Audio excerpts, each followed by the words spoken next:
And welcome to a sold-out Texas Stadium in Irving, Texas for today's game between the defending world champions and the Dallas Cowboys.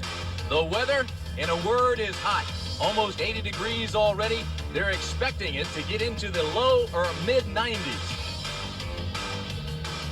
And good afternoon, everybody. Welcome to Dallas, Texas. I'm Tim Brandt. It has been a wild week in the Lone Star State. As a matter of fact, the NFL owners were here earlier. They could not decide on a commissioner. Then the Herschel Walker trade, that still has this town buzzing. But the players here in Dallas say, hey, they're glad it's over with. They want to get on with rebuilding now and try to win a football game. Meanwhile, on the other side of the field, San Francisco has some problems of its own as we turn to Dan Jiggets now.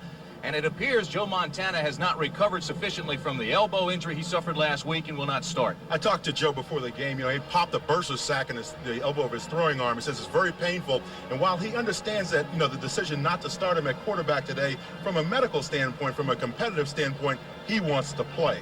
And the other key for the 49ers today, though, is they've got to get their running game going. This may be a good opportunity with Steve Young starting at quarterback. We'll watch the running game. We'll also watch the passing game because Dallas is very thin in the secondary. As a matter of fact, they're thin everywhere. They'll dress only 40 players. 4 of them are brand new, just in from the Vikings through the Herschel trade.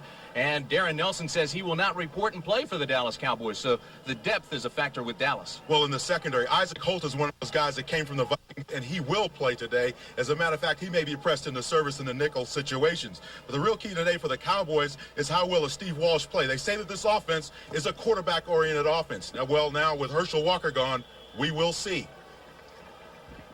All right, Dan, we're all set. Roger Ruzick will be kicking off for Dallas, and deep for the 49ers, Terrence Flagler and Spencer Tillman. And we'll talk a little bit more about Flagler as this game goes on.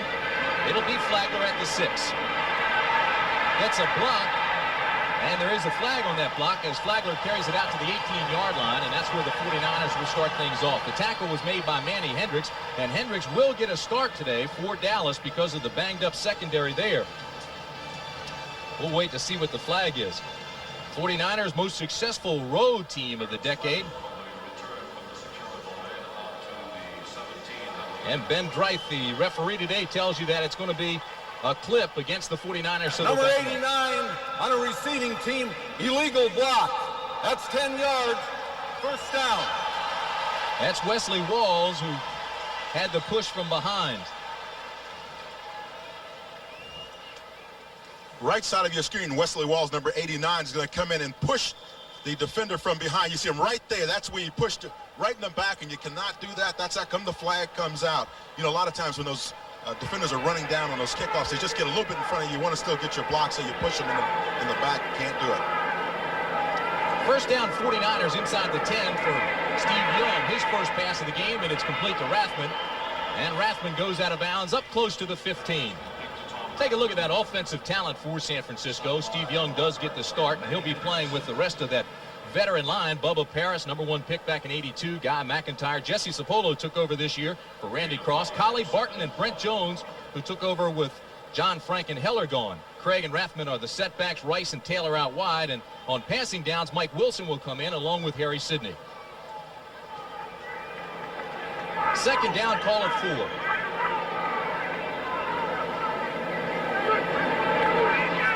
Young to throw again. Has the completion and the first down. Tackle on Craig. Lockhart got there along with Randy Shannon, the rookie. Let's set that defensive lineup for you for Dallas. Tony Tolbert gets the start, his first NFL start on the outside. They move Ed Jones inside along with Hamill, and on the other side, of course, Jeff Coat.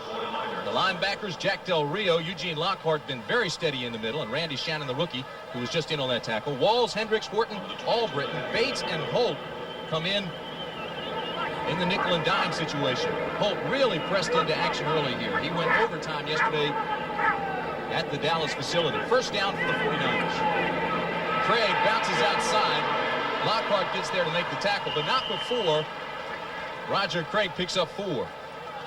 Tim, one of the keys for the 49er offense today is going to be, number 1, how well do their guards get out and block on the Dallas linebackers to get that running game going for Roger Craig, and how well is Tom Rathman block today, searching out the middle linebacker when they run up inside or going outside wide.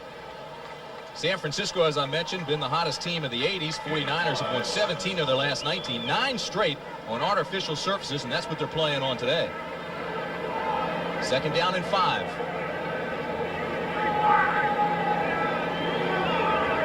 The other side of that coin is Dallas, which has really been struggling and lost 17 of the last 19. Young scrambles straight ahead and has another 49er first down up at the 37-yard line. Tackle made by Tippins and Ed Jones. Gain of 11. The problem there for Steve Young is they had Eugene Lockhart. Watch him, number 56. He's going to rush the quarterback right up the middle of the offense, and as a result, Steve Young is going to get flushed out of the pocket. Because this play comes right up in his face, now you're going to see Steve he sees Eugene Lockhart. He says, hey, I got to take off. The one thing that the Cowboys told us that he knew about Joe Montana was he liked to run straight up the field when he scrambled. They were concerned about Steve Young because they felt that he could get outside on him. Well, that time he just took it right up the middle of the defense. You see the numbers on Young. It's first down and 10 for San Francisco. The ball up close to the 38. Roger Craig left side with a hold to the 47-yard line before Randy Shannon can trip him up. You saw Roger that time when he hit the corner. Guy McIntyre is leading him outside. One of the things that's difficult to do for running backs is to get it timed up with their guard so when they pull, it's like a swinging gate. When that guard makes his block, that running back can hit the corner and get along the sideline. Roger Craig and Guy McIntyre have to get in concert on that along with Bruce Collie. So when you hit that sideline, you get the block from your guard and that springs you up the field. You mentioned how sensitive the 49ers are about their running game. It has not been as successful as they wanted. They also have not scored many points in the first half. It's second down and 1.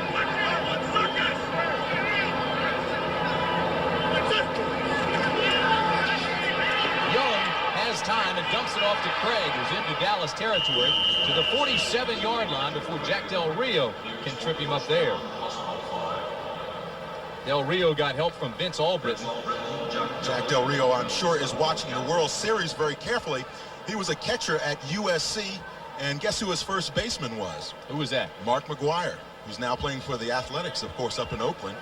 And I'm sure Jack is following the series very carefully. He's still a very big baseball fan.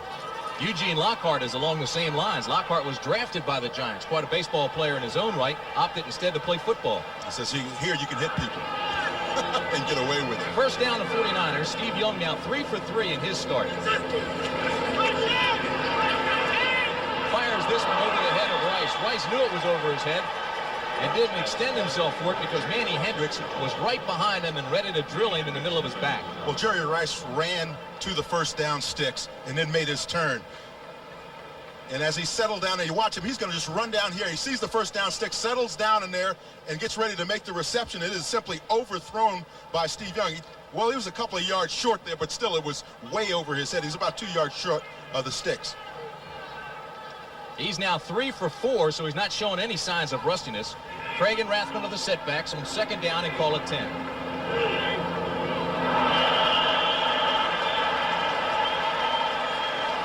I don't know what drew him, but Barton fired off quickly. And unless he was drawn, which I doubt very seriously, this will be the second penalty. False start, number 79. 5 yards, second down. Harris Barton is going to be right on the left side of your screen. Watch, he's just going to take off. Almost done while they were setting back in the huddle there. He just took off. He had a nice down block there, though. He was going to come down on Ed Too Tall Jones' legs. Robert Williams and Ron Francis are both out of that secondary for the Cowboys. So Manny Hendricks moves from the left side to the right side on 2nd and 15. Steve Young rolls that way, and the play is whistled dead. There's a flag at the 45-yard line. Ben Dreith is our referee today. And this is not the way the 49ers had anticipated starting off. 3 penalties, and we're still just underway here in the first quarter. That's a false start on number 79. 5 yards, and it's second down. And again, it's Harris Barton. And on the first play, he jumped early as well. You know what it is? A lot of times when you get a quarterback, a new quarterback, the cadence changes with different quarterbacks. Montana's maybe a little bit more clipped and rapid than Steve Young's is. And as a result, it throws off your lineman. Also, keep in mind, Barton's got a bad wheel, and he may be thinking about that a little bit more than the snap count sometimes. They've moved some linemen around, too, on that offensive line. Young man number 79 is a pretty good football player. He can play inside at the guard positions as well as playing offensive tackle on either side. Very flexible and a very good pass protector. Ben Dreith is asking the clock officials to put 4 seconds back on the clock. See the penalties against San Francisco. One major concern now is it'll be 2nd down and 20. One major concern for the Cowboys is if the 49ers go to their passing attack, and if they ever go to 4 wideouts, which they very rarely do, they'll be hard-pressed to put a nickel or dime package together. They don't have enough defensive backs. Rice in motion on 2nd down and long. Roger Craig straight ahead, and he's met by Eugene Lockhart. Lockhart's been on a tear over the last 2 games. He's had an interception, a fumble recovery, a touchdown, half a sack, 3 passes broken up, and 21 tackles. Well, you know, Everson Walls told us yesterday on a bad day, Eugene Lockhart's going to have about 11 tackles. But the key there, though, again, as I mentioned about the 49er offensive line, is if you're working cooperative blocks along with the guards and centers, they have got to slide off and get to that middle linebacker, because Eugene Lockhart is very active in the middle for the Cowboys. Horton and Albritton now are the 2 deep backs in the secondary for Dallas. They know it's going to be a passing situation on 3rd and 18. They have all 6 of the defensive backs in the game, and Young will scramble out, and he won't get the first down. As a matter of fact, he gets just beyond the original line of scrimmage, and again, he's tripped up by Eugene Lockhart, who got help from Tony Tolbert.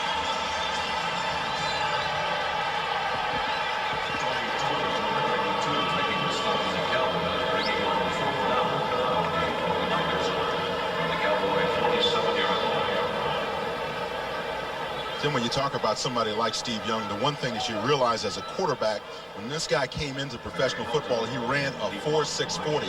So that scares defenses when he springs loose. Barry Helton on the punt. He averages, as you see, just over 43 yards. Healthy average. He also has excellent hang time. And there's Derek Shepard. Shepard came from New Orleans via the Redskins. Helton's punt will hit inside the 10 and go out of bounds, and that's where they'll mark it. They'll mark it at the 6-yard line. A 40-yard punt and no return. So Helton does his job, and now it will be the Cowboys who are backed up. The only way to travel is Cadillac style. Some people want more, not just a little bit. The Cadillac Brougham, an American classic, now distinctively restyled and with sophisticated anti-lock brakes standard. Brougham, the longest production car in America, remains America's personal limousine. Cadillac style. Cadillac style. Hey, Radio Shack's having a great sale. Everyone's having a sale. Oh yeah, listen to this. Radio Shack's $49.95 microcassette recorders, just $33.88. A 1995 AM/FM pocket radio, now only $10.88. And over $100 savings on an AM/FM stereo cassette car radio. Even an AM/FM clock radio with cassette for only $59.95. Ellen? Keep talking, I'm listening. Check your Sunday paper for Radio Shack's spectacular fall sale supplement, or pick one up today at Radio Shack, the technology store. What is the taste of dry? It's bold, clean, and less sweet. The taste of dry is Michelob Dry, brewed longer, so taste after taste, there's just no aftertaste. Michelob Dry, bold taste with no aftertaste. 8 minutes, 54 seconds remain first quarter. San Francisco drove 45 yards, held the ball 6 minutes before penalty stopping. And now the Cowboys with Steve Walsh start life after Herschel.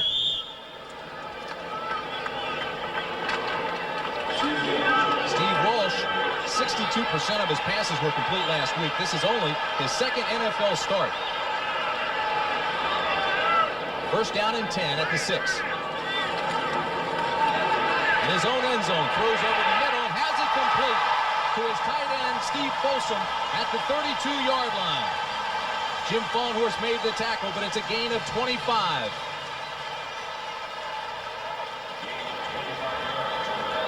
Jim Faunhorst has the receiver, Folsom, man-to-man all the way down the field, straight down the middle. It's a seam route. You see 85 there, the tight end taking off straight down the field, seam routes. You know that's going to work well on the man-to-man coverage. He just has Jim Faunhorst beat all the way. One thing all the players say about Walsh is that he doesn't play like a rookie. He's got great perception. He checks off quickly if he sees a weakness and goes to it. First down, straight ahead they bang. And Johnston gets a couple. Let's set that lineup for you. Tune Newton, Bob White, Crawford Kerr, and Kevin Gogan are the down linemen. Steve Folsom, the tight end. In the backfield now that Herschel's gone, the new era begins with Darryl Clack and Daryl Johnston. Only 80 career yards rushing between them.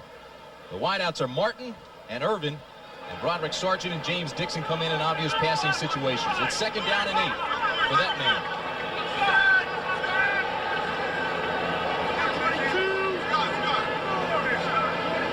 Checking off now. Black may have lost a yard.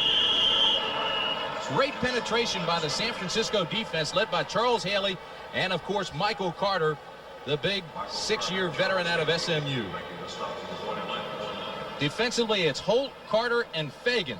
Holt starts for Larry Roberts, who's banged up, has a shoulder injury. Holt himself is hurt. He has hip problems. Haley, Fawnhorst, Michael Walter, the leading tackler for San Francisco, and Keenan Turner. And in the secondary, Pollard, Griffin, Fuller, and Brooks. Tom Homo will come in passing situations, but Ronnie Lott is not playing today. 6 defensive backs now as Johnny Jackson comes in for San Francisco on 3rd and 8. Walsh out of the shotgun. Has pressure. Throws it across the middle, has to complete to Irvin, and Irvin has another Dallas first down. Chet Brooks made the stop, but Irvin had him beaten.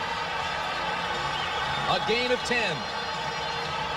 Now, I'm sure the Cowboys saw what happened in the situation last week against the Saints with the 49ers. They saw the slant route. You see a pick up underneath. Michael Irvin comes up underneath, and that's the same thing that the New Orleans Saints were having a lot of success with last week against these 49ers. Crossing patterns. Expect to see a lot of that today out of the Cowboys.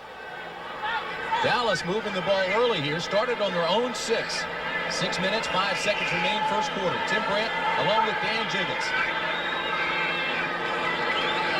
On first down, Walsh to throw again. Looks deep. Goes to Irvin and has another Dallas first down. In San Francisco territory. The tackle was made by Pollard. Irvin wanted a flag. Thought Pollard was a little bit rough after the play. A gain of 14. Michael Irvin came down, ran a 15-yard comeback, and just settled down in there. And he's going to be on the right side of your screen. He'll come into view here in just a second. But you can see Steve Young's got some nice protection. See, he's got those passing lanes in front of him. He can see downfield. Irving on the comeback again. Push the defensive back off, then come back to the football. Give your quarterback an opportunity to squeeze it in there. Walsh is 3 for 3, 50 yards. Darryl Clack off the left side, inside the 40 to the 39-yard line. So Steve Walsh off to a quick start. I like what the Cowboys offensive line is doing up front. You see them reestablishing the line of scrimmage. That's what you want your offensive line to do. Get those defensive linemen off the line of scrimmage and get their feet pushed back about 3 or 4 yards. Then you know you're doing your job and give your running back an opportunity to get in there and get a couple of yards. Jimmy Johnson, the only head coach in the NFL without prior experience in the league, has a 10-year contract, youngest NFL coach. Cowboys go to 3 wide receivers.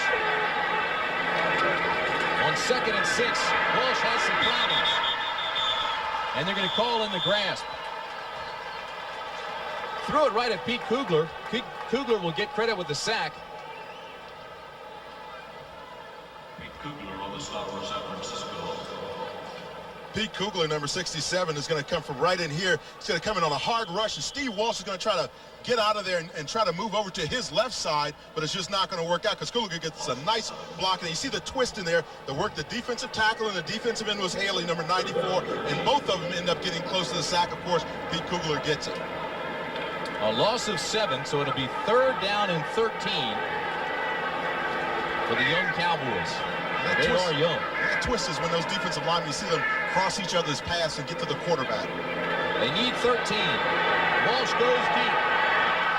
Almost a marvelous catch by Martin. He couldn't hold on, though, but he paused for a second, came behind the defensive backs, laid out, and couldn't hold on. But I tell you what, though, Jeff Fuller made a nice defensive play. They're just reaching in and popping that ball out at the last second. Jimmy Johnson says that's all right. It was a good drive. Come on off. We'll have to get it back. Mike Saxon comes on to punt. He's having a fine year, as you can see there. And it's John Taylor, number 82. One thing you don't want to see, though, is your punter having a great year. That means he's kicking a lot. Taylor led the NFL in returns in 1988. 10th in the NFL in 89. 4th down and 13. Saxon to punt, taking all the time he needs. And gets off a wobbler off the side of his foot. It gets a Dallas bounce, though, and goes inside the 10. And we'll be down at the 9. So Saxon gets a break. But there is a flag up at the 44-yard line.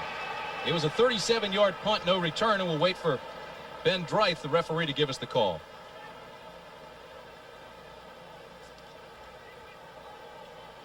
It's against San Francisco. 24 on a receiving team was holding after the kick. They get the football after a 10-yard penalty. So it's Harry Sidney who's called for the penalty. But the bottom line is San Francisco will have the football, but they'll be backed up even further than they were the first time. Inside the 5, they'll mark it at the 4.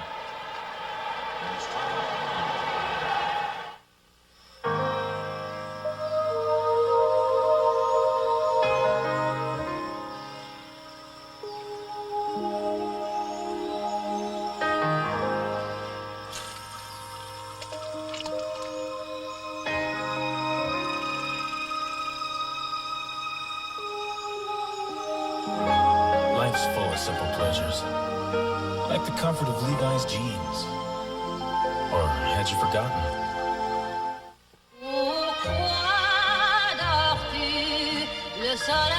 The curve of a sleigh bed. The beauty of a porcelain vase. A country French collection from Ethan Allen. When a room looks like this, it's a pity to spend so much time in it with your eyes closed. Right now, there's a sale at your Ethan Allen Gallery.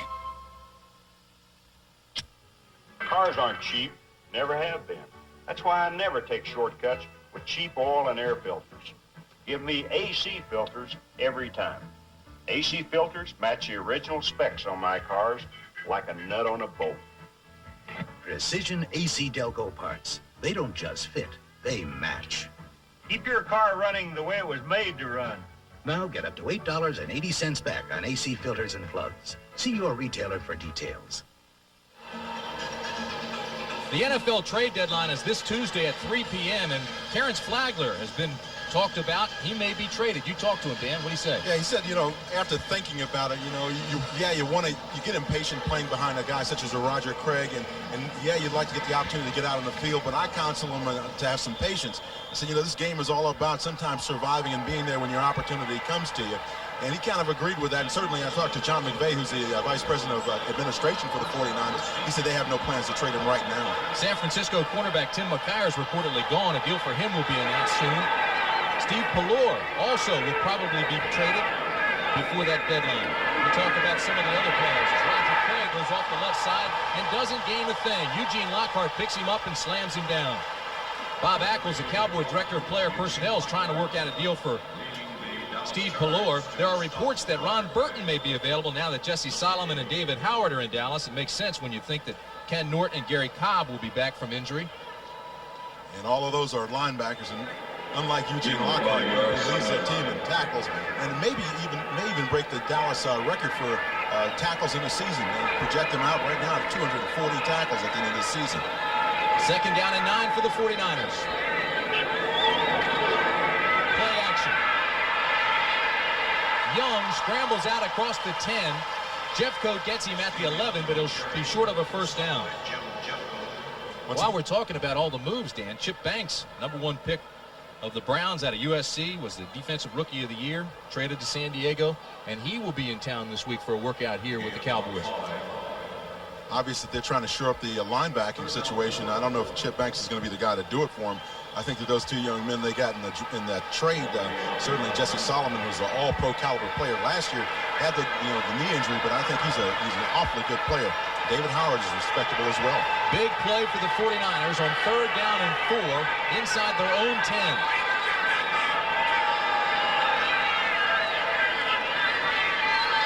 Young throws it up top. They're working on walls. Incomplete.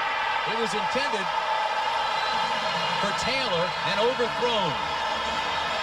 The reason why Steve Young had so much time to throw the football, though, was Tom Rathman got a great block in the backfield. See his man go flying up in the air. He's a throwback, one of those guys that used to play in the 30s and 40s. Tough guy in there. Now watch as you see Rathman come out of the backfield. Watch him throw this block out here on the side. Right there, he cuts down the linebacker, or excuse me, the outside defensive rushman. That's Tolbert. Just cuts his legs out from underneath him. He goes flying up in the air. Barry Helton on the punt. His first one was 40 yards. This is the second time San Francisco started inside their 10. They couldn't get it out this time. A lot of pressure on Helton, but he's going to get it back, and Derek Shepard will take it up to 42. Inside San Francisco territory to the 35-yard line. Derek Shepard. And there's another flag. A 47-yard punt, 23-yard return. And they're going to bring it back. Number 45 on the receiving team run into the kicker. That's a 5-yard penalty. Manny Hendricks. That's a 5-yard penalty. It might be a first down. It might be. It could be. It is. The 5-yard penalty is because he touched him unintentionally. He did not run over the kicker. He just bumped into him. Boy, that hurts the Cowboys. Let's see the contact here.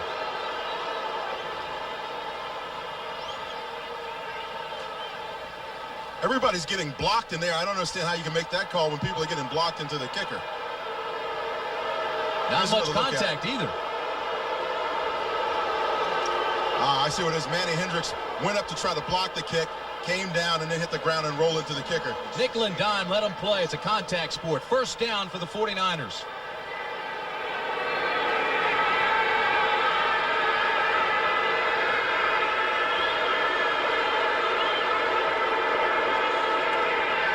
Young to Rathman to the 27-yard line. Green Bay has taken a 7-0 lead over Minnesota, and Herschel Walker returned the kickoff 51 yards after the touchdown, but they brought it back with a penalty. As you see the clock remaining here in the first quarter, 1:30. Interesting thing that the 49ers are doing with their passing game is they recognize that Dallas many times will find their linebackers in a zone coverage. They're about 10 to 15 yards deep. That allows you to throw to those running backs coming around on circle routes into the middle of the field. You can dump it off in there and just let them run with the ball. First down, 49ers. Roger Craig with an entourage. Breaks the tackle from Lockett and carries it out to 35.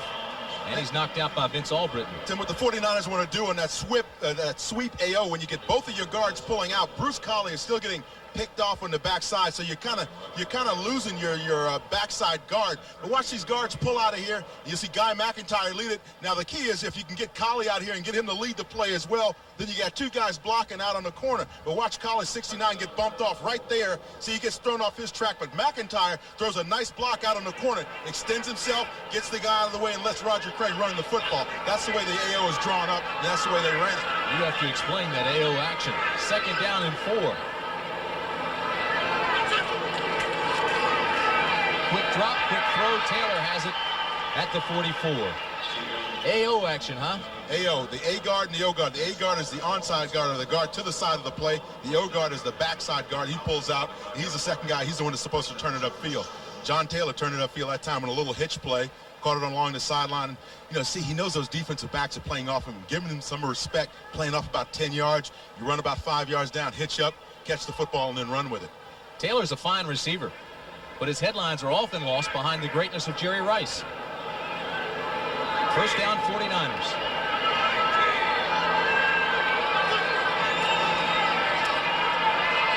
Young with the dish off underneath to Rathman, who gains 2. Young looked deep, couldn't find anybody. Good coverage by the Cowboys, although Taylor thought he was open. And he just dumped it underneath to his safety valve, who was Rathman.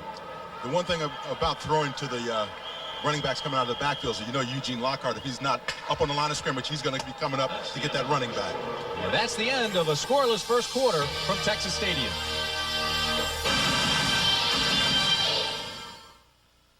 How to get your package through a Mediterranean storm. Most Federal Express overseas employees are from overseas, so they not only know the local customs regulations, they know the local customs. And that helps your package sail right through. Because when delivering in Rome, it helps to be a Roman. Federal Express, the best way to ship it over here is now the best way to ship it over there.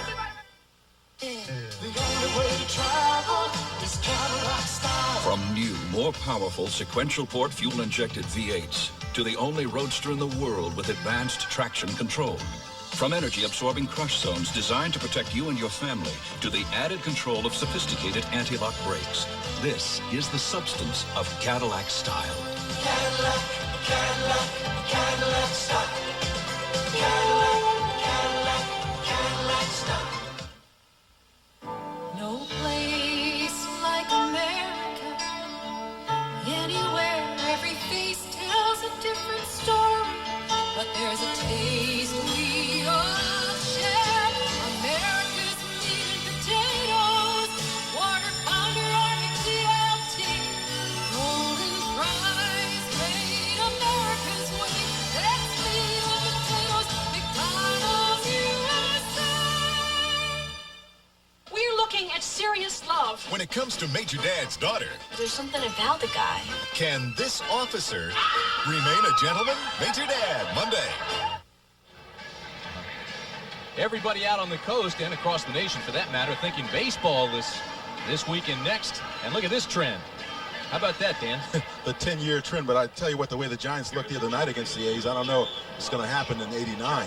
Dave Stewart's shutout was the first in a World Series by an Oakland pitcher since the team was based in Philadelphia. Tonight, Big Daddy Rick Russell goes against Mike Moore.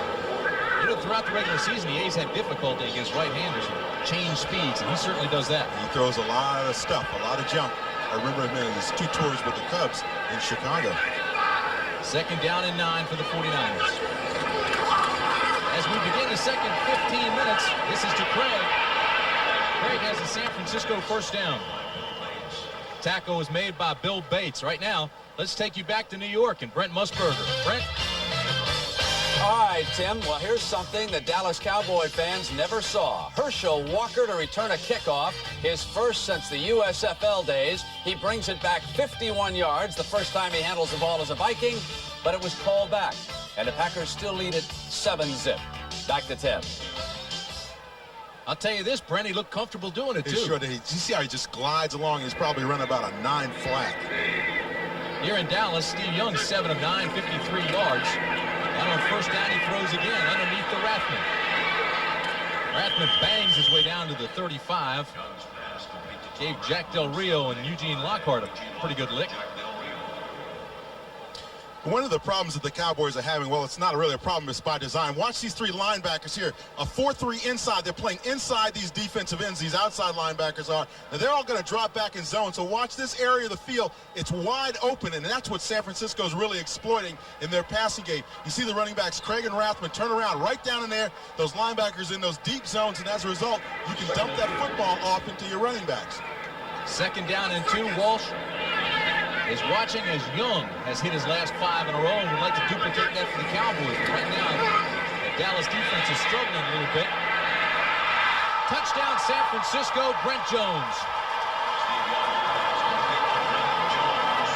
36-yard strike from Young to Jones. Tim, you know when you're working against the zone, your tight end's going to be open on the seam routes. It happens all the time against zone defenses. You see Brent Jones run the seam route right down the field. He knows he's one-on-one with a linebacker. Jack Del Rio, in that case, it's no contest. Brent Jones into the end zone for 6 points. That's 6 straight completions for Young now, plus the touchdown And Mike Kofor comes on to add another point.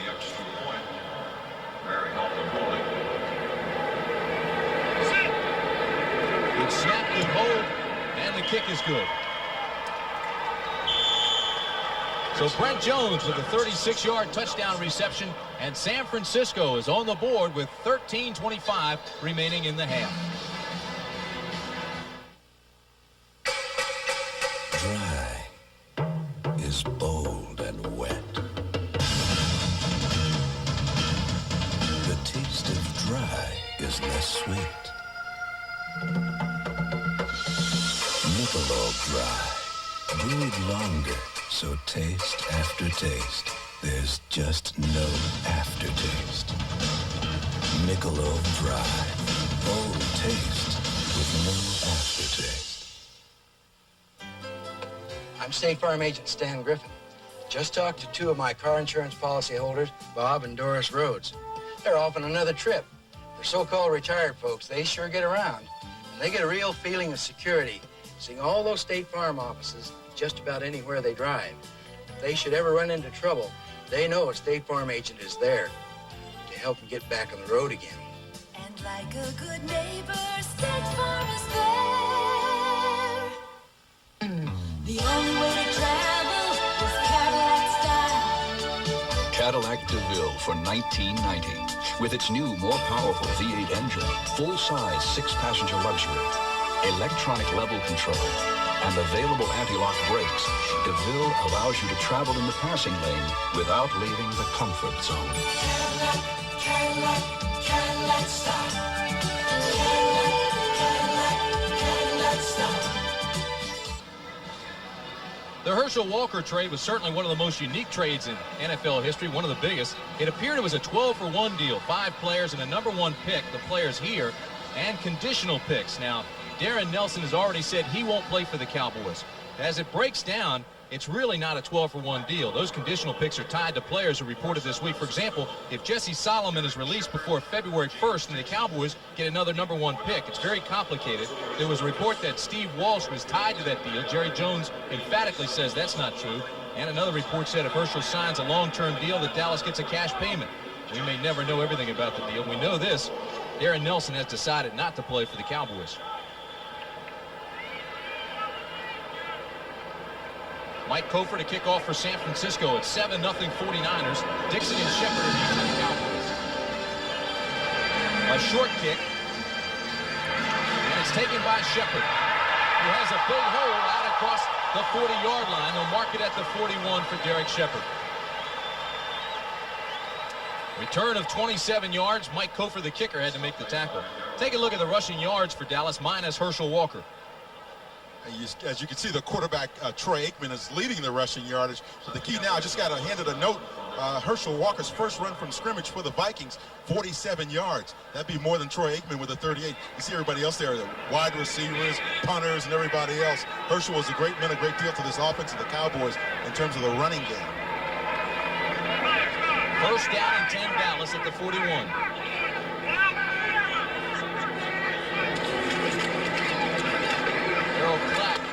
Gets back to the line of scrimmage, maybe.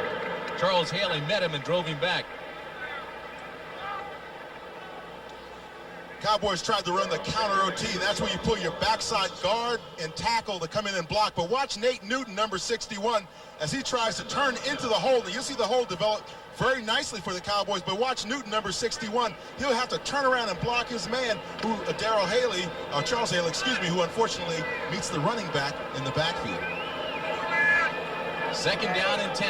San Francisco leads 7-0, 95-yard drive. Young to his tight end for a touchdown, and this pass is complete to Darryl Clack. Gain of 5. Tackle made by Michael Walter.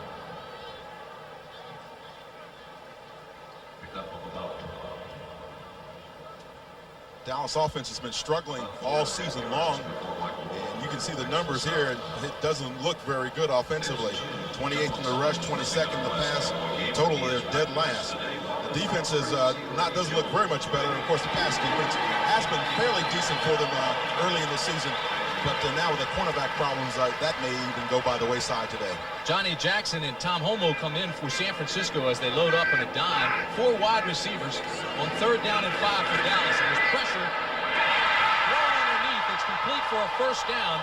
Derek Shepard out across midfield to the 47-yard line. We saw Dallas do this earlier. Take all your receivers, drive the defensive backs off the line of scrimmage, and then bring your other receiver up underneath. That's the X-receiver. Bring him back up underneath flat, right along the line of scrimmage. Let him catch the ball and run with it. But you see Fuller there gets a nice tackle, and Jeff Fuller, number 49 for the San Francisco 49ers. Key there is you run those receivers up the field, though, and then give that one receiver a chance to break back across there and get open. Walsh has moved the Dallas offense today. But the Cowboys trail 7-0. First down at the 48. Flat. Again, the ground game's not there. Met at the line of scrimmage. Let's take you back to Brent Musburger now. Brent? Well, Tim, if the first kickoff return by Herschel in a Viking uniform was called back, this one is not. From scrimmage, 47 yards, the Packers obviously waiting for the other shoe to fall. But an interception cost them, and the Packers still lead 7-0. Let's go back to Tim. Running right out of his shoes. 7-0 San Francisco here. You see the time remaining in the first half. Second down and 9. You think with all those players they can afford some shoes that fit for Herschel, huh? He could afford them. James Dixon comes in for the Cowboys. 3 wide receivers. Walsh goes up top. Incomplete, intended for Dixon. But great coverage out there by Darryl Pollard, the left cornerback.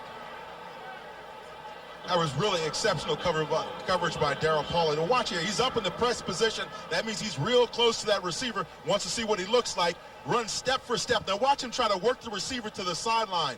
Now Dixon is open here for a minute, but Pollard closes very quickly, jumps up and just tips that ball away and gets it out of bounds. Good coverage on the play, though. Use the sideline to his advantage that time as a defender. It'll bring up 3rd down and 9. It's also a banged-up secondary for the 49ers. With Lott out, Fuller moves up. McKyer's out, so Pollard comes in. 6 defensive backs, the ball's loose. And the Cowboys get it back, but they'll have to punt it. So on 3rd and 9, they put it on the ground, and turnovers have certainly been a key for Dallas this year. Although they get that one back, they're -5 in the giveaway-takeaway ratio with 11 interceptions and 2 lost fumbles. They get that one back, but it hurts just as badly because they have to punt it. Boy, Charles Haley had enough time to read Pete Rozell's name on the football. Had it down as he was sliding along the ground and just slipped out from underneath of his arm. But Walsh never really got the snap from center. Mike Saxon will be punting to John Taylor, and he's dangerous. Taylor standing at his own 15. That ball goes past the 10-yard line. Chances are John Taylor will let it go. Saxon shanked his first punt, but got a big Dallas bounce. This, too, is a tail wagger. Taylor takes it at the 19. Gets a block and returns it across the 30-yard line. And San Francisco will start with its best field position of the day. So it's a 38-yard punt, a 16-yard return, and the tackle was made by Bill Bates.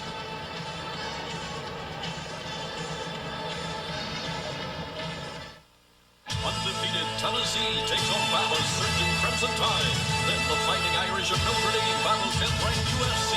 Doubleheader excitement next Saturday. Did you quick pass for Rice. Got it. Touchdown 49ers. It was truly a great honor to be chosen as the most valuable player in Super Bowl 23. Hey, it's Jerry Rice. But I have come to know that there are a lot of people who are the most valuable players in their community. Here in San Francisco and in every city in the nation, there's a critical need for professional daycare services. And here at the Holy Family Daycare Center, these kids are getting the love and the care they need. And for all of you who give to the United Way, you are the MVPs, the most valuable people in San Francisco.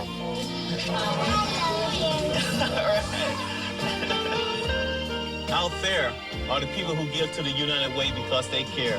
They are the real MVPs.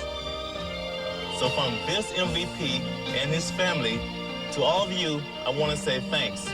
The United Way, it brings out the best in all of us. This message furnished by the National Football League. CBS Sports coverage of the National Football League is sponsored by Michelob Dry. Bold taste with no aftertaste. Mick Dry refreshes completely. The good time, great taste of McDonald's. And by Cadillac and your local Cadillac dealer. Discover why the only way to travel is Cadillac style. The Lone Star State is hot today. Temperature expected to get into the mid-90s, and you can see it's already having an effect. Humidity is also a factor. And when San Francisco played Tampa Bay, I believe it was in the 90s, wasn't it, Dan? When That's right, and they had some problems. And, of course, anybody that comes down here and plays in this heat's going to have some problems. You know, so the Cowboys in the shade, the 49ers are in the sunlight. Strategically placed. First down for San Francisco. Craig is hit immediately. Jeffcoat and Hamill are there. Dean Hamill made the initial hit. Jeffcoat cleaned up, but it's a fine defensive play by Dallas. Dean Hamill did not get to start the game actually today. Willie Broughton, number 79, started in his place. Now, what Jimmy Johnson, I'm sure, is trying to do is get some more speed out of that defensive front four. He mentioned that to us the other day. Said, hey, look, I need to get some guys up front that can really go for me. Now, Hamill's a small guy, and maybe now they figured a quick rush would do. Brings up 2nd and 12. We told you the Cowboys ranked last in the NFC defensively against the run. Young in trouble. Lockhart has him and takes him down. Eugene Lockhart had him. There was no call in the grass, so he lunged and took him down. Eugene Lockhart comes on the blitz right up the gut of the offense. Just comes in there, chases Steve Young around for a bit, and watch him. He's just going to take off. Do that little setup now. Now he's going to come in, and he sees that guard doesn't see him right now. You can see the guards turn their backs, and Jesse Sapolo, the center, also turned his back. That'll allow Eugene Lockhart to get in there, get after that quarterback, and make the sack. That's his 8th tackle of the day already. As bad as things have been for Dallas, that guy right there is having an all-pro type season. They call him Eugene the hitting machine. Wears no pity on his shoes when he practices. Writes it right on the tape. Third down and 14. Doesn't have to remind himself in the game. Young has the corner across the 40 to the 45-yard line, and he has the first down. And that's where he's extremely dangerous, a gain of 17. Boy, you're exactly right, Tim. Nice little bootleg there. Sets it up very nicely for himself. He's as effective as any running back that you'll find in the league when he gets the ball out in the open field. Dan, I thought it was interesting the time we spent with the Cowboys this week talking about the game plan, and they were thinking containment because Montana, when he does scramble, goes straight up the pocket. Then the surprise of Young starting, and where does he scramble? He goes outside. Well, see, even in the USFL, he was a quarterback that liked to come to the corners. He'd press the corners, roll out, and throw. That's where he was most effective. He's learned to be a pretty good pocket quarterback with the 49ers, but you're right, that dimension of coming out to the corners and then really testing the defense is what he does best. He's the leading runner today. 4 carries, 42 yards. This is Roger Craig. He tries to get outside and gets a couple across midfield. Jack Del Rio makes the tackle at the 49.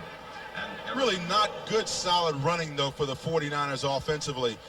When you have a back like Roger Craig should be averaging about 4 or 5 yards a run. We mentioned at the top of the game, the guards have to get out and block the linebackers for the 49ers. And then you're doing cooperative blocks, that is tackle blocking along with the tight end on double teams and chipping off and getting the linebackers. That has to happen to have a successful running game. 2nd and 7.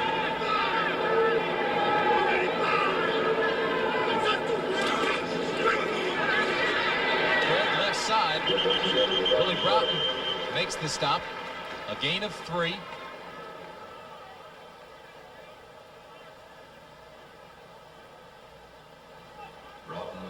Six minutes, 50 seconds remain in the first half. San Francisco, as you can see, has 66 yards rushing already in the ball game. But on that play, I think you see what I'm talking about. You say you want to reestablish the line of scrimmage with your offensive line. Willie Broughton really didn't move up the line of scrimmage that time when he was able to jam up and bottle up that offense of the 49ers. 3rd down and 5. Hamill jumps, but he got back. Walsh throws, has the completion to Rice to the 27-yard line.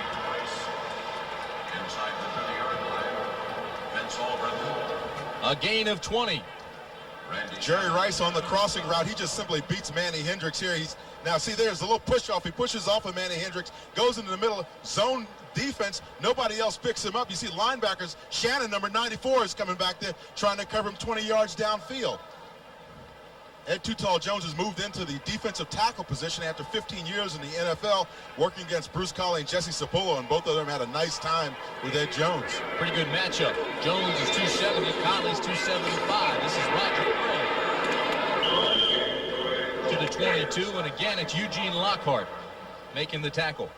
Tim, that's what I'm talking about, though, when you come outside and you run that sweep. You see how Guy McIntyre was probably one of the best running and pulling guards in the National Football League, got out front of Roger Craig that time, gave him that nice lead blocking out front. That allows Bruce Colley to tuck it up inside. And watch these guards. Watch these two guys as they pull out on the play. Watch them make their blocks. Now, as you see, number 62, Guy McIntyre, right there. Good block on Ray Horton. Then you see Bruce Colley come over and throw his block. That allows that running back to squeeze up in there and get those couple extra yards. It's tough to stop pursuit, though, and that's what Lockhart does. Second down and 6, and flags fly.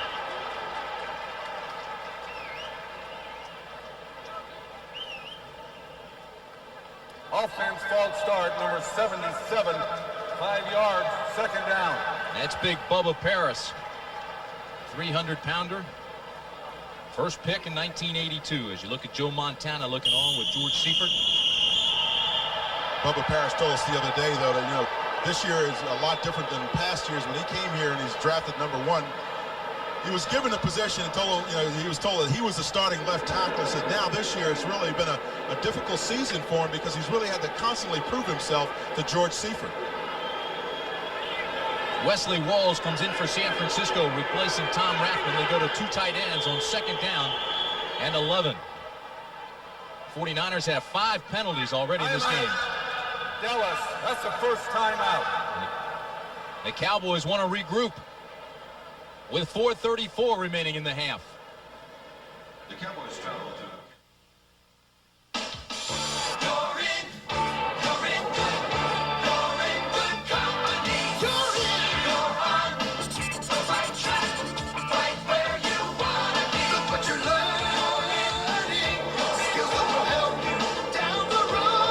Joining the U.S. Armed Forces to get high-tech training could be the best move of your life. Opportunity is waiting for you, in the U.S. Armed Forces. Don't be fooled by commercials where one battery company's toy outlasts the others.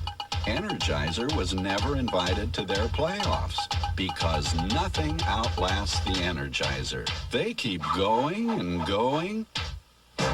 Citicorp, America's first global financial services corporation, has the power and the resources to help you with all your financial needs. Our bank, Citibank, is the most widely used by American corporations and individuals. As Citicorp and Citibank, we serve over 27 million customers in 90 countries. In fact, Citicorp, known worldwide as the financial leader, is ready to do whatever it takes to help you succeed.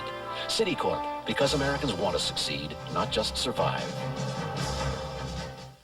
This NFL game summary is sponsored by Citicorp, because Americans want to succeed, not just survive.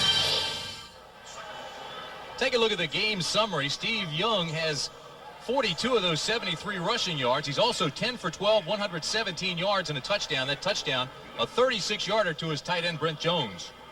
And you see the time of possession, the other key. San Francisco's running game has been working well today. As a result, 16 minutes and 30 seconds for the time of possession. Dallas only 9 minutes in time of possession. Tim Brand along with Dan Jiggets and 5 penalties against San Francisco. That's the one downer for the 49ers. That is a downer, but the one thing that they wanted, they got done that they really wanted to do, and that's get the football in the end zone. They know that Dallas is not a very good second half ball club. As a matter of fact, they've only scored 1 time so far this season in the second half. Second down and 11 for Young. Play action, and again he has plenty of room on the corner and carries it down to the 22-yard line where he's finally run out of bounds by Randy Shannon, the linebacker. Once again, that rollout, that bootleg out to the outside. That's where he said Steve Young, I feel, is most effective at, is testing those corners of the defense. If he can get out there, set up, and throw the football into the end zone, he will do that. 4:29 remaining in the half.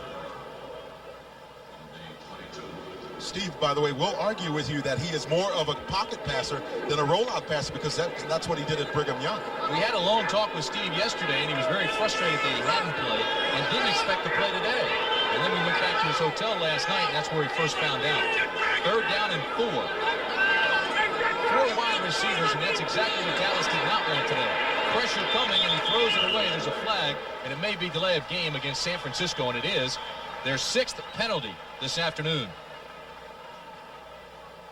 We'll wait for Ben Dreith. Delay the game on the offense. That's a 5-yard penalty. 3rd down. Eugene Lockhart and Billy Bates came in on the blitz that time, and I'm sure Steve Young is sitting over there looking over the line of scrimmage, seeing that happening, decided that he wanted to check off, and as a result, he just took a little bit too much time. You see Lockhart's right there in the middle of your screen. Bates comes along a little bit later.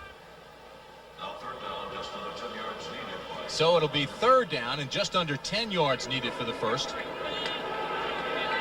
For Steve Young. He was pretty pumped up when we talked to him before the game. Yeah, he was real excited coming down the ramp. Had to hold him down. They need 9. Young fires, intercepted by Lockhart. Eugene Lockhart, who scored a touchdown last week, returns it to the 25. A 12-yard return. First interception for Young, but what a play by Lockhart. What a season he's having. Beautiful play by Eugene Lockhart. Set back there in his zone. Steve never really looked off the receiver. Eugene read the play all the way. He had an opportunity right down the middle to just intercept the ball, jumped up and grabbed it from Steve Young. You see Steve's eyeballs the receiver all the way, pops the ball in there, and he's trying to go to John Taylor, but hey, Eugene Lockhart's back there, makes the great interception. And a good run back. 10 tackles, a sack, and an interception for Lockhart.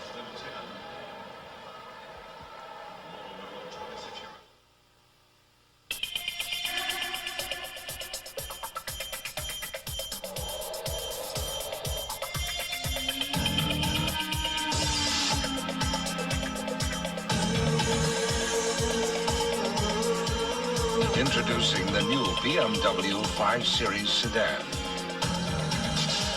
The spirit of a car company, sculpted into 3,400 pounds of steel, glass, and leather. For a bear of a thirst, I reach for it first. I can drink a lot more, and it settles the score. Oh, single number 7, the taste is pure heaven. It's the drink of the moon. It's playing altitude. It moves Louis' lips. It shakes Eric's hips. So look out, Pepsi, the move is on. Now we're singing the Diet Coke song. Diet Coke has the real cola taste you can drink a lot more of because it's just 1 calorie. Yo, just for the taste of it, Diet Coke. So I'm running late. I had to call Phoenix, so I'm using this other long-distance company. I dialed the wrong number. I got this guy in Fiji. What? Is this Phoenix? No, you reached Fiji. I dial again. Fiji again. What are you So I kidding? called the operator for credit. She said I'd have to talk to customer billing. I said, AT&T operators gave me instant credit. She said, you are not dealing with AT&T. Well, I am now. People who thought they could do better than AT&T are coming back for the real value. Aren't you glad you never left? The bear-killing Bucks take on the Skins. The Saints try to derail the Rams. A day of regional excitement next Sunday. Tim Brandt along with Dan Jiggets in a very hot Texas Stadium this afternoon. 49ers lead the Cowboys 7-0, but Dallas has just made a big defensive play stopping a San Francisco drive with Eugene Lockhart making the interception on Young. Eugene Lockhart, there's no question, is having a Pro Bowl kind of a season down here in Dallas. First down for Steve Walsh and the Cowboys. Ball at their own 25. Again, the ball is dropped. Second time this afternoon that Steve Walsh has put the ball on the ground. The Cowboys do get it back.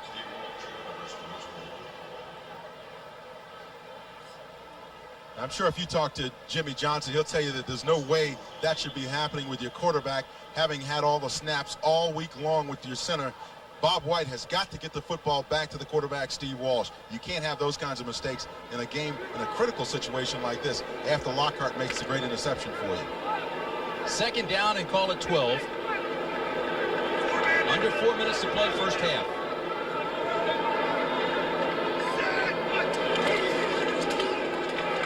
Clapp. And boys, he had a tough time finding some running room today. Well, one of the things the Cowboys have to do is they have to make sure that on any play that they run where you're pulling that backside guard and tackle, you have to block the backside as well. That time, Kevin Fagan was not blocked on the backside. So it'll bring up 3rd down and a taxi ride. They still need 10 yards for the first. Mentioned blocking on the backside. That's when you see like guard and tackle pull out there. There's a void left. And if you allow those defensive linemen to slide into there, they'll follow your lineman right down and make the tackle in the backfield. Michael Irvin and Kelvin Martin come to the bottom of your screen. Twin receivers on that side. Shepard at the top of the screen. Out of the shotgun. Walsh throws underneath. This is Clack. And Clack has the ball across the 30 to the 36-yard line. And he'll be close to another Dallas first down. Tackle was made by Keenan Turner and Jeff Fuller. A gain of 11. In talking with Darryl Clack yesterday, he said the one thing that he was concerned about was running his pass routes and getting all that correct, because he knows that's something that Herschel Walker did a very good job at. Steve Walsh does a good job of escaping here, settling down and getting that ball out to Clack. Doesn't do a bad job catching the ball and running with it afterwards, but he says he's primarily a running back, and now he has to learn the passing game and really get to feel secure with his passing routes. Cowboys are going to have to use the clock effectively now. It's at 2:20 remaining first half. First down and 10. Black. Met again at the line of scrimmage. Pushes the crowd and gains maybe 1. Kevin Fagan will get credit for that tackle as we approach the 2-minute mark. 2:05 remaining. And it stops at 2:05. Really, when Darryl Clack ran that football, he should have run a little bit further outside. Watching this area in here, that's where the hole really is for Darryl Clack. He tries to take it up between the guard and the center. Crawford Kerr makes a nice block inside. You see him bump the down lineman and get onto the linebacker, Michael Walter, 99. Clack just simply ran into the wrong hole. Timeout, Dallas.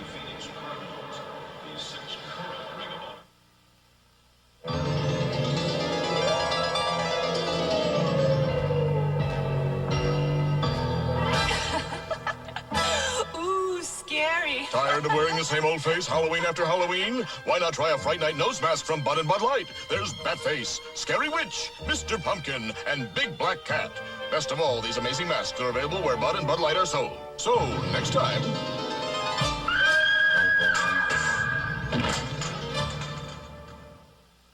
Ever since my brother Tom got this Magnavox 52-inch big screen TV, the show's gonna start. Come on. He stopped going to the movies.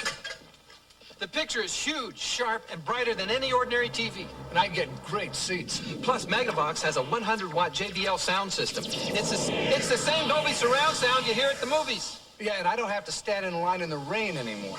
Tom, it doesn't always rain when you go to the movies. Not anymore. Magnavox. Smart choice. Very smart. Welcome to First Interstate Bank territory. The biggest bank territory there is. Because only First Interstate can help you with your banking needs in more cities and states than any other bank system. So whether you're in your hometown or traveling out of town, First Interstate Bank is always ready to help you. So come to First Interstate Bank. We go the extra mile for you. Monday, when Teddy Z house sits for a starlet. The toilet's overflowing. Will his career go down the drain? What are you doing? I'm tapping the water. The famous Teddy Z after Murphy Brown. You're looking at the ankle of Ronnie Lott. It's in a walking cast, and of course that's one that he can take off and put on as he feels the need to, but certainly the secondary of the 49ers really misses a guy like him, not only from a playing standpoint, but also from a leadership standpoint. So you can see 6 times to the Pro Bowl. There's no way you're not going to miss a guy like him. Told us yesterday there's a slight tear in there. 3 interceptions for him, tied for second in the NFC. Second down and 8 for the Cowboys. This ball flies a little bit. Irvin has the completion in San Francisco territory, knocked out at the 48 by Don Griffin. You would expect the combination of Steve Walsh and Michael Irvin to hook up at least a couple of times today. Certainly they had a lot of success together at the University of Miami. The ball was fluttering, but it got to Irving. The 2-minute warning, a gain of 13. You've been staring out there all day. What are you doing? Trying to figure out which computer is the most powerful. Well, that's easy. The one with the most memory, megahertz, MIPS, you know. No, I don't think so. There we go. I think the most powerful computer is the one that people actually use. Macintosh has the power to change the way you look at computers. But that's not really a fair comparison. People like using the Mac.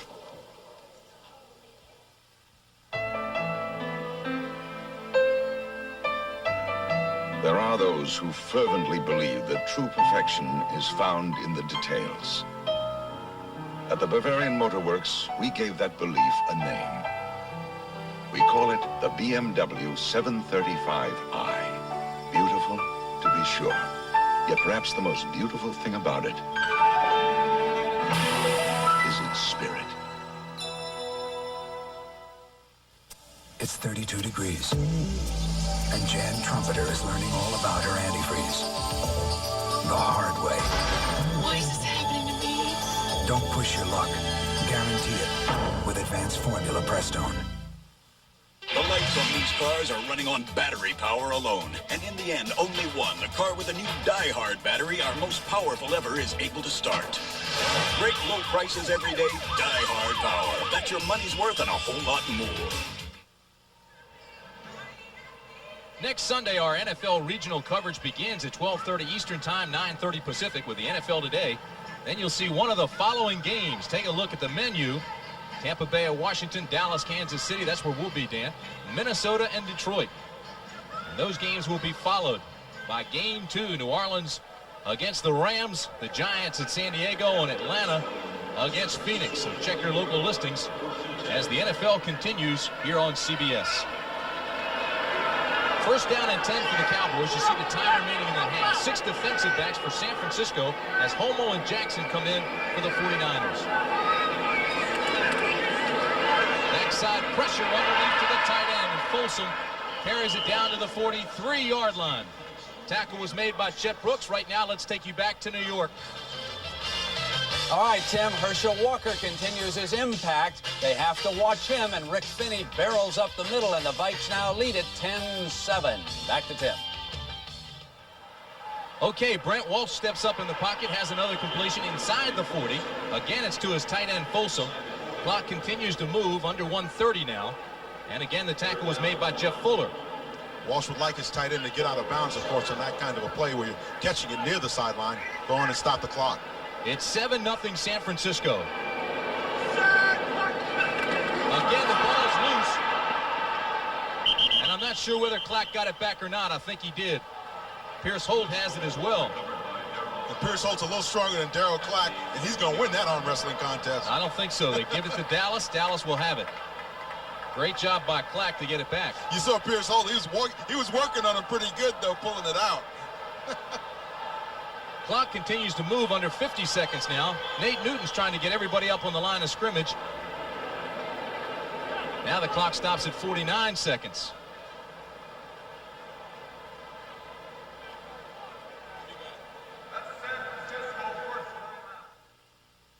Most men won't even discuss it with their wives, but when they start losing their hair, they talk about it with me. I say, don't waste your time with those miracle formulas. The Food and Drug Administration says there's no proof that they grow hair. The thing to do is to see a doctor. Doctors have the only treatment programs that are proven to work. Men listen because they know I'm making sense. After all, I'm a doctor. Only your doctor has treatment programs that work. So see your doctor or call this toll-free number. Coming up at halftime, and I promise you we'll be there at 49 seconds from now. We'll have Brent Irv with all the scores, highlights, and the latest information. Leslie Visser has a story on Chicago Bears All-Pro Dan Hampton, who once again is contemplating retirement. You talked to him this week, Dan. Yeah, he says, you know, he's having a tough time, and of course this is a very difficult decision for Hampton to make because he loves playing the game so much. When you think about a guy like him leaving the game, of course the natural thought is that maybe he's going to join this business. He's a natural for this business, I think. Jimmy Johnson, I mentioned, is the youngest coach in the NFC, but he's being educated and maturing quite quickly here in Dallas. Under fire. Well, he's got an opportunity now. His offense has got an opportunity to do something creative and get the ball down in scoring territory. Dave Waddell, number 78, has replaced Kevin Gogan at the right tackle position. Cowboys had a loss of 2 on the fumble. It'll be 4th down and 3. Walsh has had 3 fumbled snaps. Walsh fires, has the first down. Michael Irvin to the 32-yard line. Tackle was made by Johnny Jackson. Irving ran a nice crow route there. Key, though, is the Cowboys made a change at center. Mark Stepnowski is now snapping for the Cowboys after Bob White had all those problems snapping the football back to Steve Walsh. Clock at 30 seconds. Cowboys do have a timeout. Walsh with backside pressure goes deep. Intended for Martin. There's a flag, and he made the catch. We'll wait and see what the flag is. Kelvin Martin with a marvelous catch.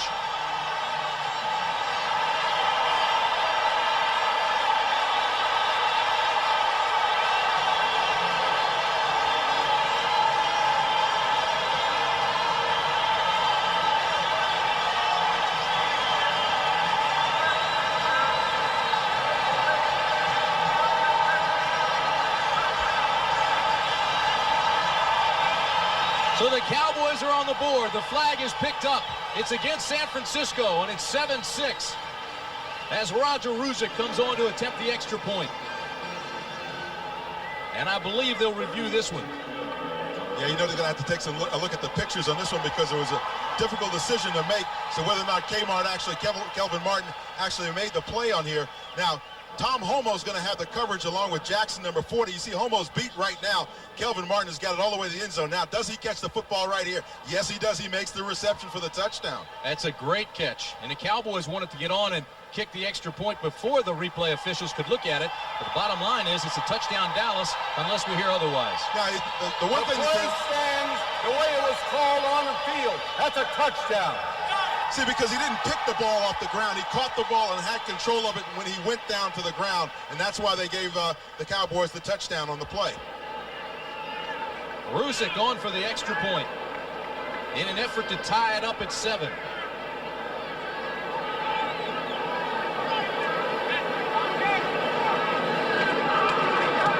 And it's good.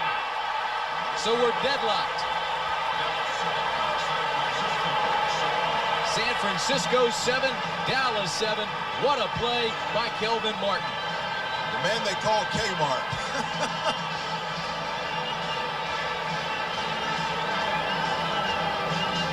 Officials were reaching for their flag so fast down there. They had one hand in their pocket and couldn't signal touchdown when Martin made the catch. Well, what it was is they saw the interference by Homo. They figured at the very least they had that. Then they had to wait to see if indeed he had caught the ball or had he trapped it. And as a result of replays, I think you can see very clearly that he caught the football and then went to the ground after having broken the plane of the end zone. He's an interesting, intelligent young man. Kelvin Martin, out of Boston College, 3-year veteran. 15 catches in his young career. Was talking about he's always had to fight his size, as you mentioned. He's always been very small. Didn't even play receiver until he was a senior in high school. Got to Boston College, and he said everybody was small. Yeah, Flutie, Doug Flutie, everybody in there. A bunch of little midgets running around in there, but they got the job done. And certainly Kelvin Martin's gotten the job done for the Dallas Cowboys. Next Saturday, college football bonanza for you. A doubleheader of 4 national powers. First at 12 Eastern, the undefeated Volunteers of Tennessee against the unbeaten Alabama Crimson Tide. Then game 2, 10th-ranked USC going against number 1 ranked Notre Dame and the Rocket. That's all next Saturday on CBS. Roger Ruzick kicking off to Terrence Flagler and Spencer Tillman. This is Flagler. Out to the 23-yard line. 17 seconds remain now for the San Francisco offense. And the question that always comes to mind now is, you know that Joe Montana has that success in the second half. Will we see Joe Montana in the second half? A return of 16 yards, and Jesse Solomon gets his first tackle as a Dallas Cowboy. Came over in that trade for Herschel Walker from the Vikings. Led the Vikes in tackles 2 years in a row. Had his knee blown out in the last regular season game, had surgery. And now he's coming back. Here's a look at Joe Montana. And whether we see him or not, we'll wait to see. 17 seconds remain in the first half. And that'll do it.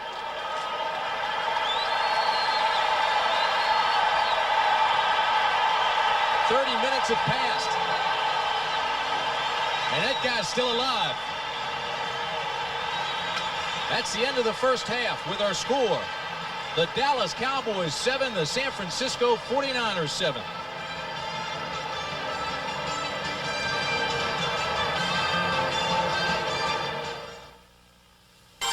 CBS CBS Sports coverage of the National Football League is sponsored by BMW, the ultimate driving machine. Apple Computer, make your ideas fly with Apple Desktop Media. And by the Die-Hard battery, now with more power when you need it most. I'm telling you, she sold my house just like that. Dorothy Thompson, Century 21. They listened to me, so they knew what I wanted. Century 21? Yeah, my broker sold my house, and I wasn't even in town. The Century 21 system sells more homes than anybody else because we have more experience than anybody else. But don't take our word for it. Ask a friend. Come with us. She found us a house with the pool and everything. I'm going to live here forever. Century 21.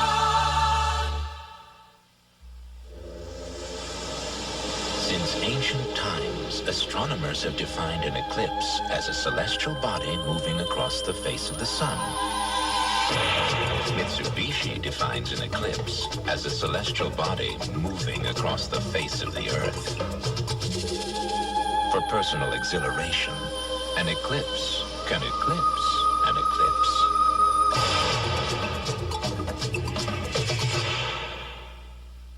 We're looking at serious love. When it comes to Major Dad's daughter, There's something about the guy. can this officer remain a gentleman?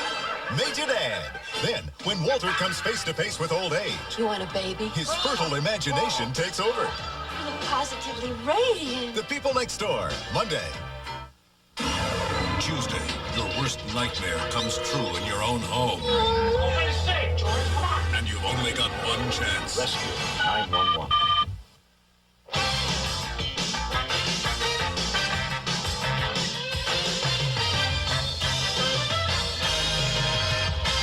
Come on, Irv. Let's get Montana hot in the bullpen. Let's go here. Well, you know, I think Seifert might have underestimated those Cowboys. They're playing pretty emotional football. So Big Joe might be back in second half, huh? They got a lot out of 8 yards rushing, I'll tell you that. To the scoreboard and get you up to date. Fighting for their lives. The Skins have lost once already to the Giants. They're tied at a field goal apiece. There's been some controversy in this game. There also have been some sacks. Dexter Manley with 2 on today against Phil Simms. Now, here it is. Odessa Turner reception, and it is not reversed. They say he's out of bounds. Take it away, Irv. What do you think of this call? This is a catch, Brett. The rule is simply says, could the receiver come down inbounds on his own impetus if he had not been hit? Well, yes, he would have come down, but the defensive back knocked him out of bounds, completed pass. Stalled the drive, so they're deadlocked at 3 in the second quarter. Green Bay and Minnesota. We've kept you up to date about Herschel Walker. He has been a key player for the Vikings, even though that one kickoff return was called back. Most underrated quarterback in football is this guy right here. Don Majkowski and Sterling Sharp could become one of the better receivers. 51 yards on that reception. Now, you may have seen this once before. How about him running out of his shoe here, Irv? Well, I tell you, it really makes your heart race when you see him carry the ball like that in a Viking uniform. But he knows his offense pretty well, and one shoe's good enough for him, isn't it? That's right. And here the other shoe falls on the Packers, and it's Rick Finney right up the middle, 8 yards for the touchdown. The Vikes have 3 sacks on the day, and they lead it 10-7. Detroit and Tampa Bay, the Lions are without Barry Sanders. The Buccaneers are without Vinny Testaverde. It is hot. I mean real hot on the floor of the stadium in Tampa this afternoon, and it has been the defense. Ricky Reynolds intercepts this Rodney Peete pass, and he will score on a brilliant 68-yard return. 2 interceptions of Peete passes on the game, and that has been the difference so far for the Buccaneers. The Buccaneers defensively have really improved under Ray Perkins down there. Houston and Chicago moments ago, Neil Anderson scoring his 10th touchdown of the season. He leads the NFL, and they lead the Oilers 14-10. Miami and Cincinnati, Esiason 38 yards to Holman, 10-3 Bengals in that game. Atlanta and New England, surprisingly, the Falcons have settled for only a couple of field goals in that game, and Greg Davis, a former Falcon, has kicked 3 for the Patriots. San Francisco and Dallas, the game you're watching, deadlocked at 7 at the half. We're going to take a look at Dan Hampton right after these messages from your local stations.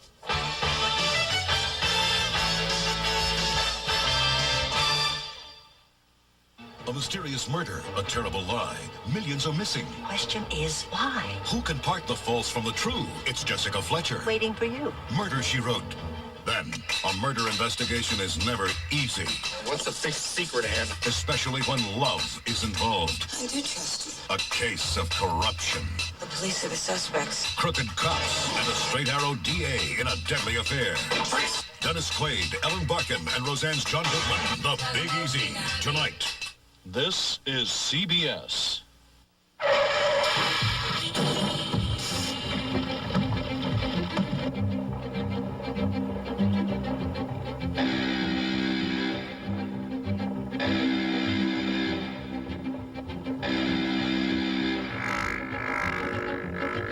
You knock yourself out just getting to your flight. That's why at Alaska Airlines, we figured the least we can do is treat you well once you finally get here. You were never that blonde. Telesis. It means progress intelligently planned. Tell Aunt Kathy what you got for your birthday. This is a story of Telesis. Lucky girl. Look, she thinks I'm right there. She knows you're a telephone. Hi, it's me. Yeah, is Eric there? Hey, the uniform looks great, pal. You nervous? A little. By the 21st century, a child will see for 1,000 miles. Really proud of you. Thanks, Dad. Because the same telephone lines that carry thousands of voices could also deliver pictures worth 1,000 words. Life-size and lifelike. It's just one of the things the Pacific Telesis Group is working on today to get you ready for tomorrow. Oh, be quiet, because Grandma's got something to say. Happy Thanksgiving, everyone. Yes, it's just a telephone now. But the 21st century is only 11 years away. A Tale of Two Cities, Monday at 7:30.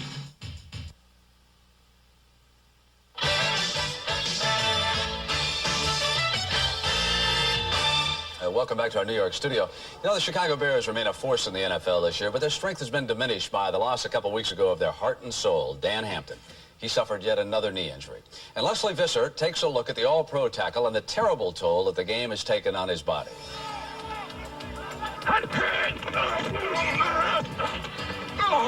I personally performed 5 operations on him, all on the knees. At that time, he had torn the cartilage on the inside of his knee, and he'd also torn a tendon called the popliteus tendon on the outside of his knee. I thought perhaps he ought to start thinking about doing something else for a living. A football player's career isn't always measured in yards or tackles or touchdowns. Sometimes it's measured in punishment given or received. One doesn't become an all-pro without experiencing a great deal of pain. In Dan Hampton's case, 11 years worth. The bottom line of this game is to hit harder than the other guy. We know it's going to be a brutal fight. Someone said it's a contact sport. It's not. It's a collision sport. And there's going to be injuries. There's going to be a lot of pain involved with it. Just how much pain? In the 1980s, Hampton has averaged 1 knee operation per year, and each procedure has been followed by grueling months of painful rehabilitation. Throughout this lonely process, Hampton developed a unique attitude that has helped him cope. Pain is my friend. I've been able to deal with it because I want to play. Otherwise, you know, I'd be out of the league. Now, faced with the choice, I'd rather play with the pain and still be playing. No one doubts his motivation, but the price he's been willing to pay could cost him for the rest of his life. My doctor says that if I play again and tear it up again, then I may have a real hard time walking when I'm 40. I didn't feel like telling him I have a real hard time walking now when I'm 32. In the final year of his contract and perhaps his career, Hampton has no regrets. I've seen a lot of players play this game, great players. Dick Butkus, Mike Ditka. Was it worth it? I think so, Brent. I mean, people have 8, 9, 10 operations, but they don't really understand that if you love doing something, how could you just give it up real easy? You know, Dick, I read this week that Dan Hampton had retired. No, right. There was a report that he did retire, and Dan gave me the word last night that it's not true. Now, 2/3, it's a sad fact that 2/3 of all former players have permanent disabilities, but Dan is not going to give up easily, I'm telling you. He wants to play. Dick, I want to remind everybody that we've got a college football doubleheader next Saturday on CBS. We're going to start off at noon with a battle of the unbeatens of the Southeastern Conference. We'll take you to Birmingham, Tennessee, and Alabama. Then we'll switch up to South Bend, and that's always one of the classics. The University of Southern California against the Fighting Irish of Notre Dame. Irv, I want to show everybody a young running back out of Texas A&I by the name of Johnny Bailey. With this run, he broke Tony Dorsett's 13-year career rushing record of 6,082 yards. What about his pro potential? potential. It's a pretty exciting bag, Brady. He's only 5'8", 178 pounds, but he's projected to be a late first-round pick, an early second-round pick. He came out of the same conference that Wilbur Montgomery came from Philadelphia. All right, let's send you back to the stadium and the game you're enjoying here on CBS. If you follow the travails of the San Francisco 49ers, this is their history thus far this year. They have not been outstanding in the first half, and again today, they are tied with the Cowboys 7-7. Welcome back to Texas Stadium, everybody. I'm Tim Brand, along with Big Dan Jiggets, and it's not really been a surprising half, other than the Cowboys have hung tough. They've hung tough, but the key, though, for the 49ers is if they had Joe Montana like they usually do, you know that they own the second half. Today with Steve Young, it's going to be a real test for the 49ers. The Cowboys are desperate for a win down here. Both quarterbacks have looked very good today on both sides of the field, but let's show you how the team scored. It was scoreless after the first quarter, then this was in the second quarter.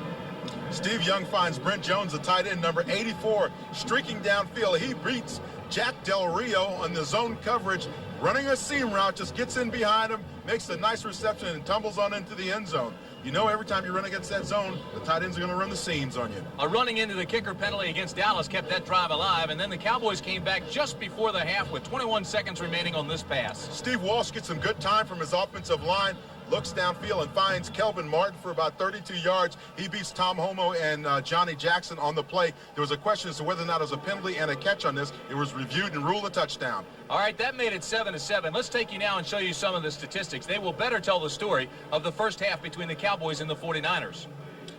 You see San Francisco with a very, very big edge in terms of rushing the football. Still not great, though, for the 49ers and what you're used to seeing out of them with Roger Craig. Dallas is suffering without Herschel Walker. Young had almost 50 yards of that rushing for the 49ers.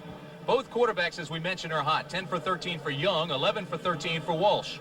I think that the thing is you're seeing a young Steve Walsh doing quite well for himself in his second start. And what's been very impressive as you look all the way to the right-hand corner of that statistic is Walsh has not thrown an interception. So that's the story here at Texas Stadium. CBS Sports coverage of NFL football will continue after this message and a word from your local station. The world thirsts for a car that is economical, yet fully equipped, basic, yet polished, practical, yet inspiring. Some may think such a car is only a mirage.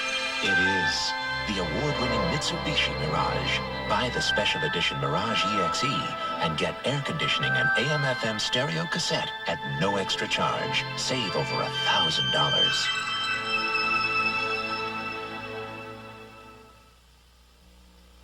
I've never seen her so happy. Really? How do you measure success? For the Parkers, it was the day their youngest child went off to college. A day that began 12 years ago when a Dean Witter broker took a little extra time to convince them to set up a college fund. There are many ways to measure success. Dean Witter measures it, one investor at a time. Dean Witter, a member of the Sears Financial Network. Loneliness is ageless. But the gift of time builds a bridge across the years. Teach your children to treasure the generations. This Take the Time for Kids' Sake message is brought to you by Children's Hospital of San Francisco. For more than 4 generations, people of all ages have entrusted their health to us. It's a trust you can share too. I've got 2 words for you. Sourdough. Sourdough makes it taste like no other burger. Sourdough. The new grilled sourdough burger at Jack in the Box. Sourdough. A juicy burger, bacon, cheese on sourdough at Jack in the Box. For exciting new taste, this is the place. Just 2 words. Sourdough. There's that one.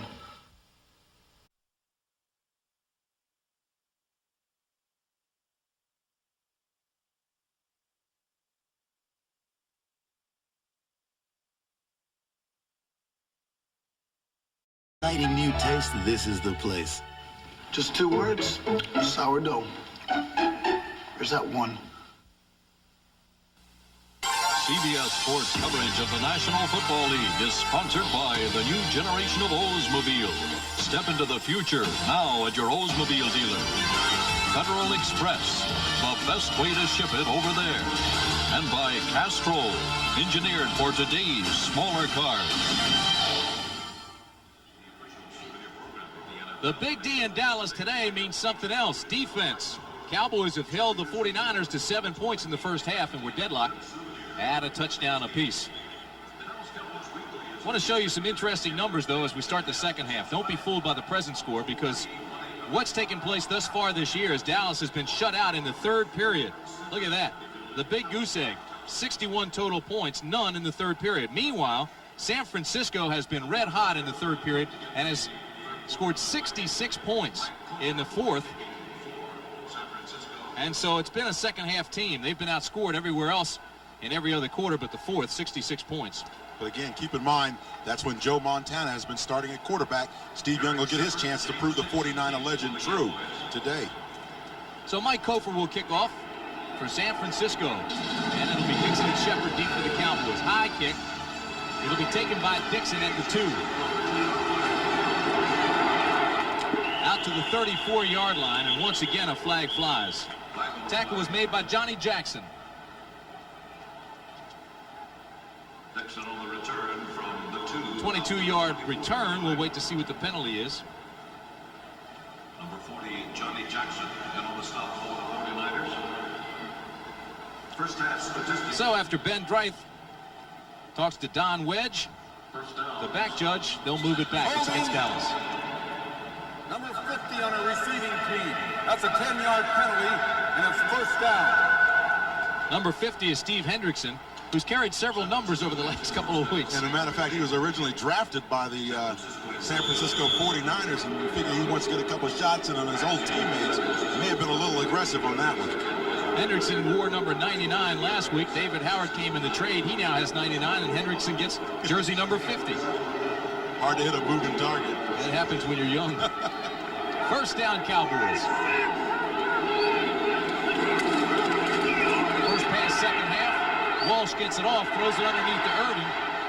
And Michael Irvin breaks the tackle and carries it out to the 17. So it's a gain of 3 after a lot of work by Michael Irvin. The pressure came from Michael Carter straight up the middle. Michael Irvin came right back along the line of scrimmage that time to make the play, and really, he catches the ball on the line of scrimmage. You see him in motion here. Now he's going to turn inside after the little pick play there by his tight end. Slides back along the line of scrimmage, but Jim Farnhorst has him in his sights along with Michael Walter, and you just don't get away from those two guys very easily. But Michael Irvin does make that little move there to slip him for a yard or 2. It'll be second down and 7. Dixon on the reverse. Breaks a tackle and carries it out to the 27-yard line. First down, Dallas. Tackle finally made by Jeff Fuller. Now, see, you run the reverse when you know that the backside is not staying home. Let's see what happens in this area with the outside linebackers and the defensive ends. Does Kevin Fagan stay at home? No, he goes down the line of scrimmage. When you see that happen, you say as an offense, well, maybe we can beat them on the corner there. And you see that they did indeed beat the 49ers on the corner. There's only one guy back there to make the play, and he missed it. First down and 10 now. Martin and Irvin come to the bottom of the screen. Dixon to the top. Block the carrier, and again, there's absolutely nothing up the middle.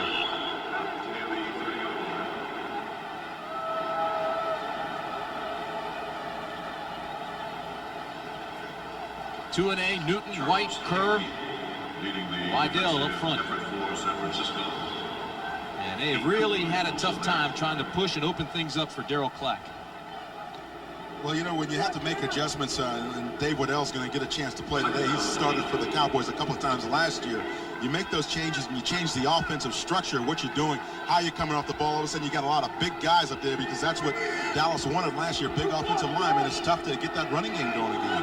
3 wideouts now with Martin in motion. On second down and 8 for Dallas. It's complete. Martin has another first down to the 44-yard line. Again, it's Fuller who makes the tackle, but Martin on the crossing route has a gain of 14. Yeah, and you have to believe that the Cowboys really did a nice job of taking off the plays that the Saints were successful against the 49ers with and going right back to them. The crossing routes up underneath, run the pick plays outside, pick mean? You get that one receiver, cross him over, and take the defender off, at least make him get out of position, and then allow Kelvin Martin to come back up underneath.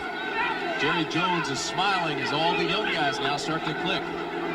Walsh, Martin, Michael Irvin. Still trying to get Clack untracked. Gains maybe one this time. Well, it's hard for a running back to get untracked if he's not getting the blocking up front. And certainly with the Cowboys offensive front, there's some big people, all of them about 6'6", 6'7", and close to 300 pounds. That means you got to start moving some people off the line when you got that kind of size. But what the 49ers are doing is beating them with speed. Darryl Clack, 4-year veteran out of Arizona State, came into this game with just 73 yards rushing for his career. He has 12 yards today on 8 carries. It'll be 2nd down and 8, Dallas.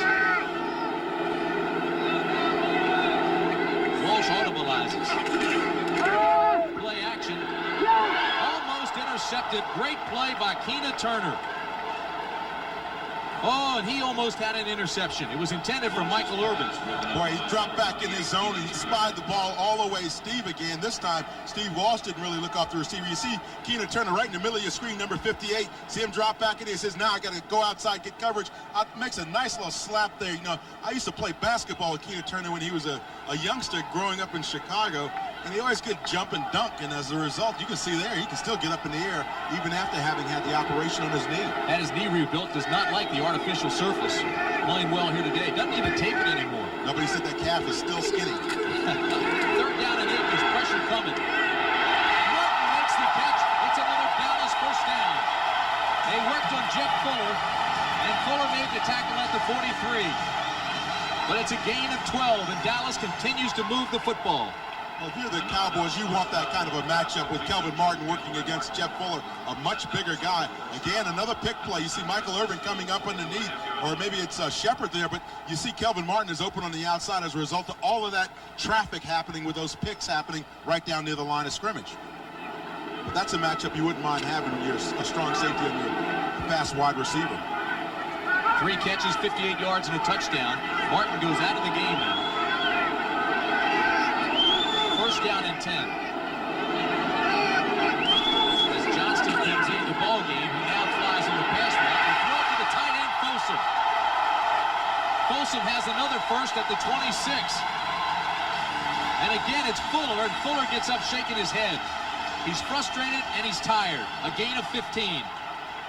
Not only that, Jeff Fuller recognizes also that his linebackers, watch the linebackers bite on the play action. Steve Walsh runs nice play action. You see those linebackers standing in there, they don't know quite where to go. Michael Walter in the same position as Farnhorst. That allows the tight end to get behind him, and now the safeties have to make the tackle.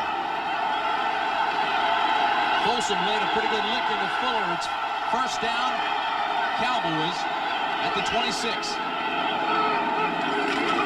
Now they'll try Clack. And again, there's not any room to run. Jim Farnhorst filled the hole along with Michael Carter, and Carter can fill a lot of holes. He's 6'2", 285 pounds. Tim, what you can really see with the Dallas Cowboys offensive line, though, is that I talked about reestablishing the line of scrimmage and against the 49ers. Now watch their legs. That's the line where their legs are. Now watch, they do not move those legs past the line of scrimmage or even to the next yard marker. You see their offensive linemen cannot get any kind of push on that offensive line, and as a result, the defense meets your people in the backfield. Michael Carter. Carter's a wide body.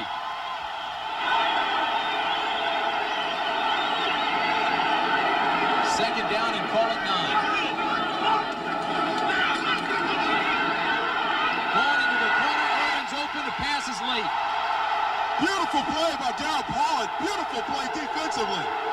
And it was a poor pass by Walsh. Irvin had him beaten. But the key there was Pollard had enough time and enough speed to close in on the play.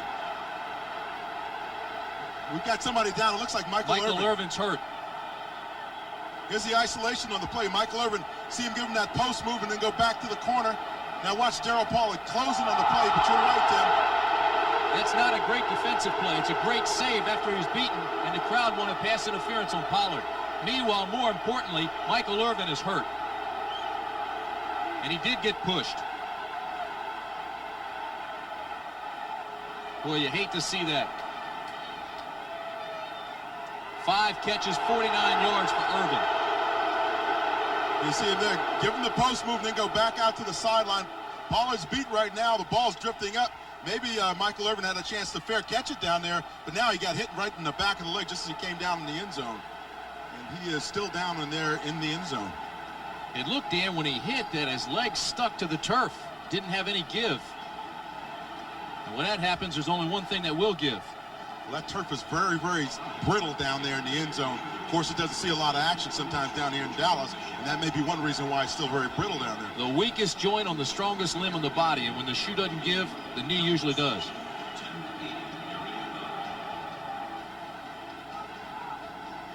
They do that to test to see if there's any movement and to find out if the ligaments are stretched at all. When you see the trainer pulling on the leg like that, and of course the Dallas crowd wants pass interference on the play. They're seeing the replays on the big screens here. That is not reviewable. Except for the crowd, and they have been rather vociferous in their boos.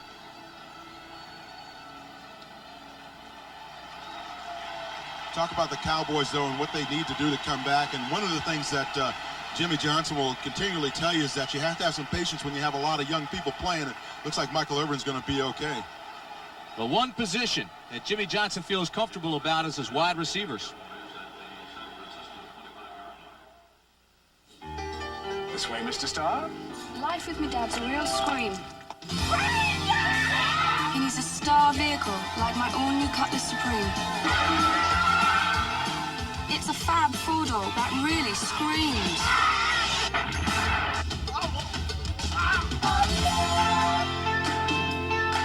Hello, Daddy. This is not your father's Oldsmobile. This is the new generation of... How to get your package through a Mediterranean storm. Most Federal Express overseas employees are from overseas, so they not only know the local customs regulations, they know the local customs. And that helps your package sail right through. Because when delivering in Rome, it helps to be a Roman. Federal Express, the best way to ship it over here is now the best way to ship it over there. Wouldn't it be great if suddenly you were in charge of the annual swimsuit issue, deciding things like how the models pose and who gets the cover? And wouldn't it be great if the models brought beer? Really great beer, like Keystone, the fresh, cold filtered beer in a can that tastes like beer in a bottle because of Keystone's specially lined can. And wouldn't it be great if later that day you all went bowling? Introducing Keystone and Keystone Light, bottled beer taste in a can. Wouldn't that be great? Michael Irvin was hurt on this play. Darryl Pollard, number 26, closes back in after having gotten beaten by Irvin. The ball is up in the air. Irvin tries to make the reception, but there you see Pollard slaps the ball away. Michael Irvin says, hey, look, that was pass interference on you, Darryl. It was. He ran right into him. There's no question about it. Well, but see, he's got as much right to catch the football as the receiver. The ball's underthrown so the defender can come back and catch the football. That's what happened on the play. 3rd down and 9, Dallas.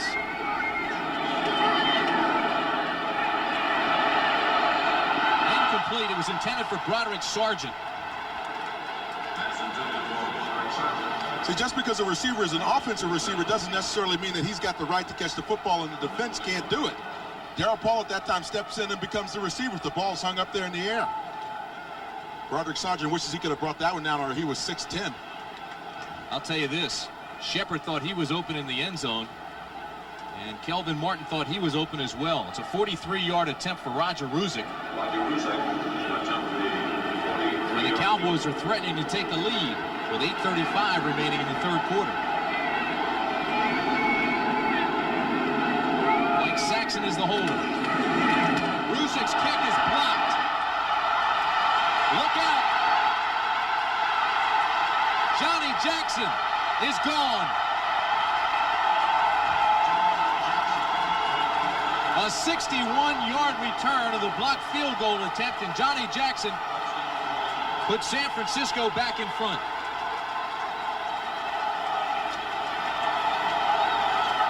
And it appeared to me like Steve Wallace, number 74, as an offensive tackle, was in on the block right up the middle of the Cowboys offensive line.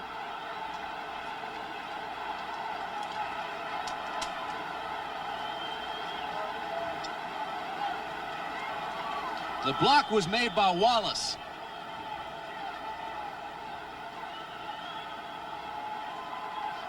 So just like that, San Francisco comes back, takes the lead, and Kofor comes on to add another point. Now it's Barry Helton who's the holder. And the kick is good. So with 8:23 remaining third quarter, a quick turnaround. And the 49ers take a 14-7 lead. Steve Wallace, number 74, is an offensive tackle, as I mentioned earlier. 6'5", so he's got plenty of height. Comes right in the middle of that. Watch here as they collapse the Dallas front and get into the ball. The key is to get penetration and move people back. Steve Wallace gets in there, gets that big hand on it, just slaps it down like a rebound. He's rejecting a shot. And now Jackson picks the ball up, takes off. The only guy that really has a chance to catch him is Roger Ruzak. And if that happened, you can believe Jackson would never go back in the locker room for the 49ers.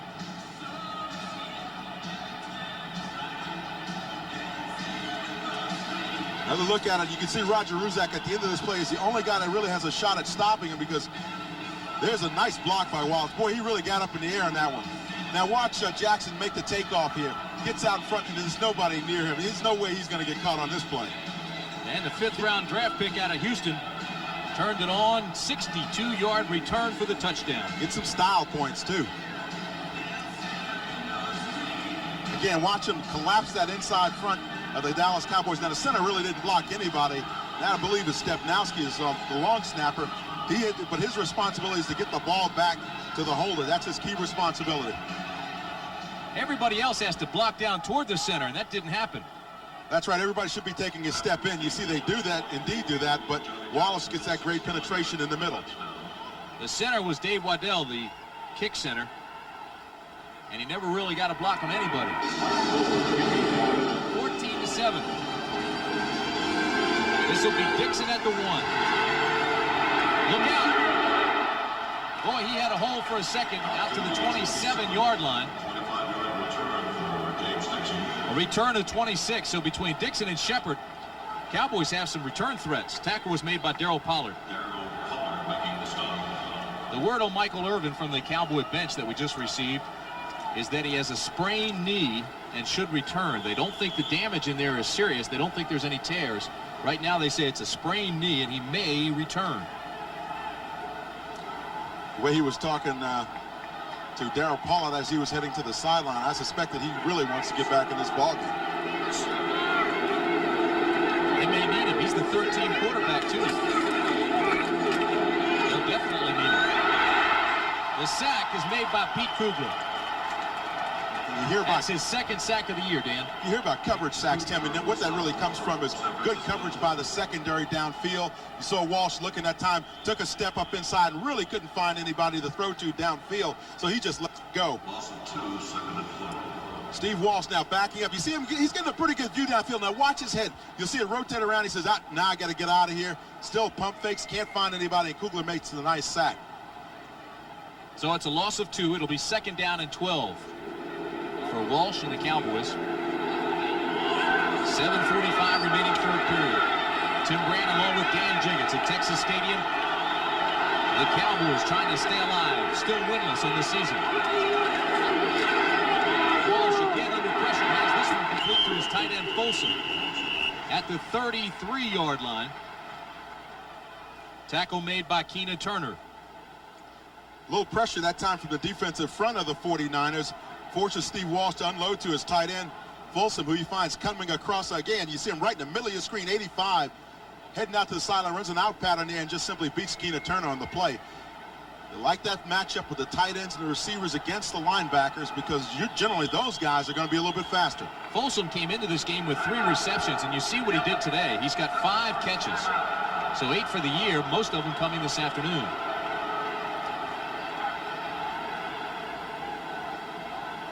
Timeout Dallas.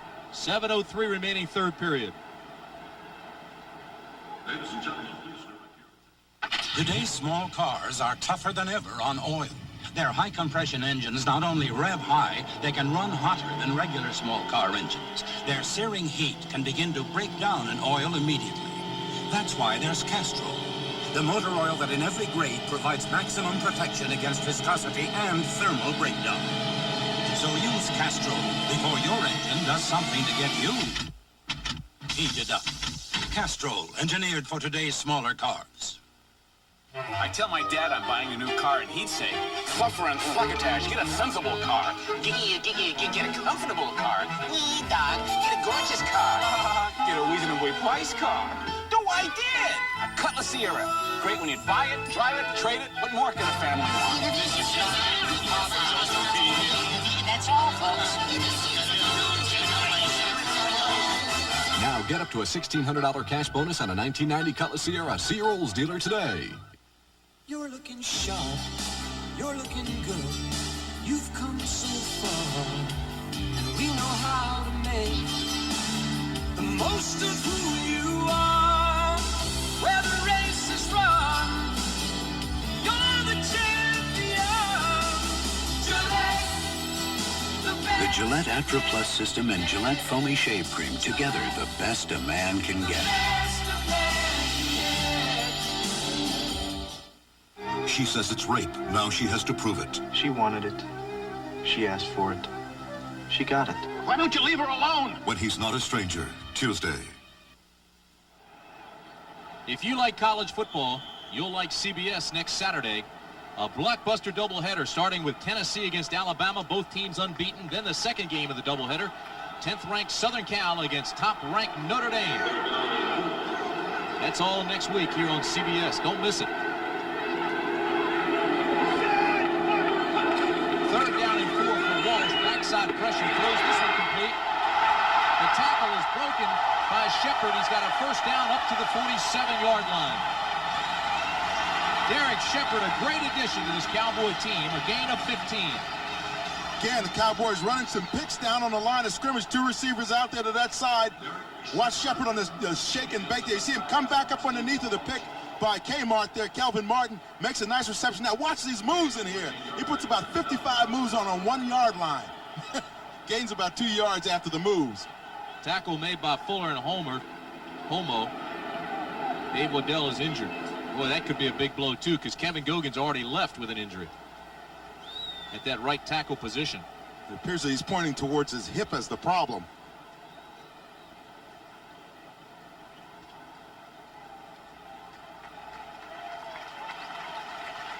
Look at this, Dan.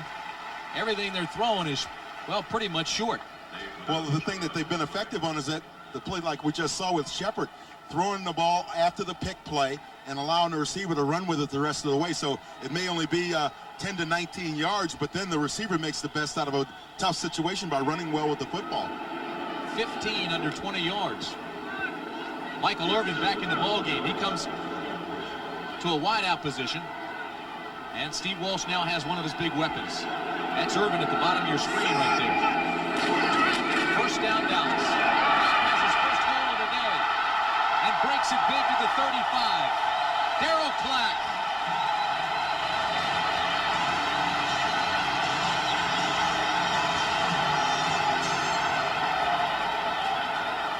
Tim, sometimes what you need as an offense and an offensive line is to get one play like this one where you finally spring your running back. Dallas really doesn't get that good blocking off the line of scrimmage, but they stay in front of their people, and Darryl Clack cuts the ball back near the center, and it just scoots it up through the line of scrimmage.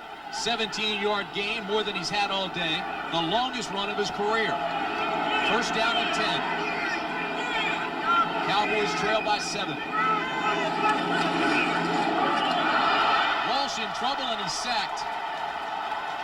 Holt came through cleanly, untouched, and made the sack. So he's got 1.5 sacks now for the year. Shared that 1 sack with Charles Haley. Well, it's a counter trade. You see the backside guard and tackle pulling. Walsh fakes the handoff there, tries to set up, but hey, no, he can't. Pierce Holt is right in his face, and then as a result, gets the sack. Loss of 7. It'll be 2nd and 17. So he now has 1.5 on the year. And Holt never even bit on the play action fake there, and just met Steve Walsh right at the corner. Cowboys continue to make big plays and then hurt themselves somehow with a breakdown. 2nd down and 17 for Walsh. This one complete to Kelvin Martin inside the 30 to the 29-yard line. It will not be enough for a first down. So it'll bring up 3rd down, but they were working on Don Griffin on that side and they pick up 13. I asked Kelvin Martin during the week, I said, hey, what's your favorite route, the one that you feel you specialize in the most? And he said, well, I feel it's kind of the 15-yard comeback. But that's been the route that I haven't seen him run today. He's been running a lot of crossing patterns and out patterns.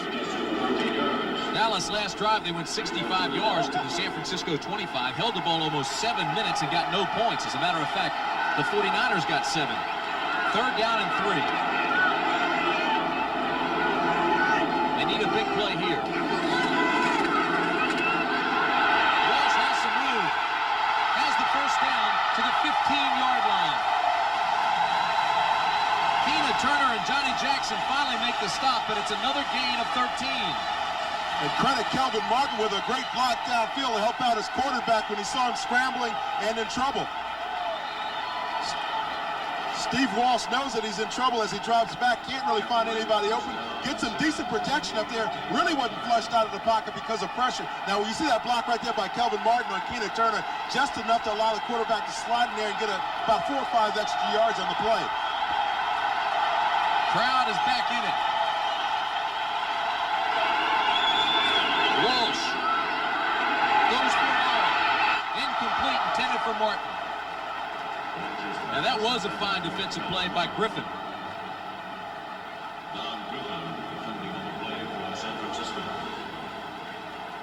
Don Griffin made a close play last week, and again, he makes another one here.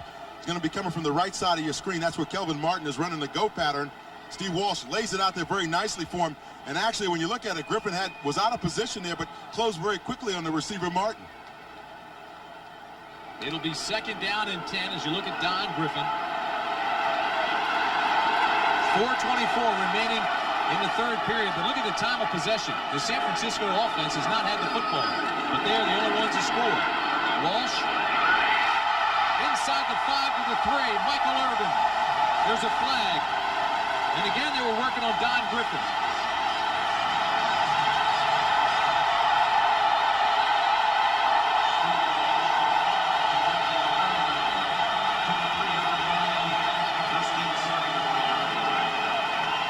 Catches, 61 yards for that man, Michael Irvin. The great thing was when Irvin made the tackle, you saw it was a hand catch because he had the ball in his hands as he was going out of bounds, almost shaking it in the defender's face. See him, he's still trying to get that crowd worked up. A reminder that the Dallas Cowboys have not scored in the 3rd period this year. They've been shut out. Had a shot just moments ago with a field goal attempt. Had it blocked in San Francisco. Illegal contact on a defense number 29. They'll take the game, decline a penalty, and it's 1st down.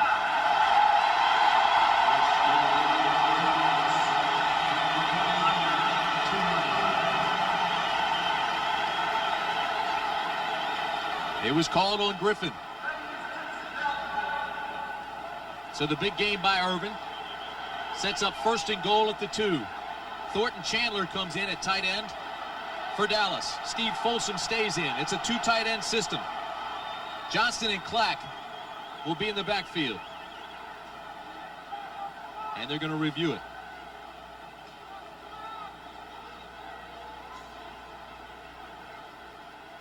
One way or the other, Dallas gets the ball down here. Either you take the penalty.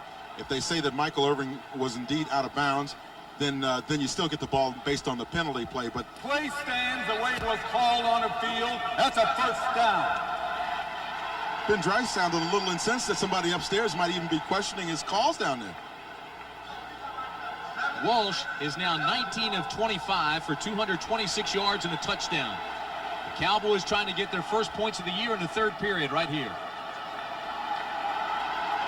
1st and goal from the 2.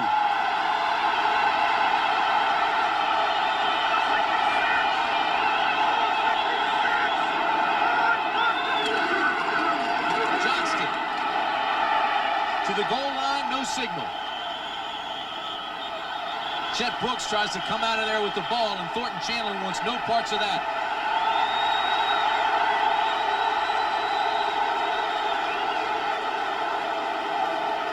The only thing Chet Brooks was going to get out of that play was some exercise. He tried to run that one back. It'll be second down and goal from inside the 1. Now let's see if those Cowboys can get those helmets down and move some people off the offensive line.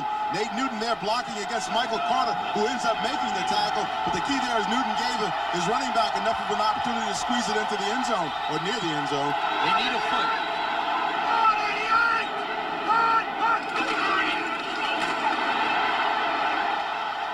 Still no signal. It'll bring up third down and less than 1.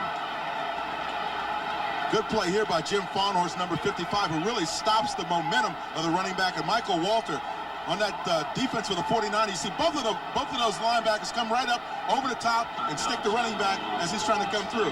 Both of these runs, Dan, have been to the right side. As you see it again, Nate Newton, number 61 on the left side, went halfway to the bench and started pointing at himself. Said, hey, Jimmy Johnson, come behind me. I'll get it in. Maybe he wanted to run the ball. Third and goal for the 1.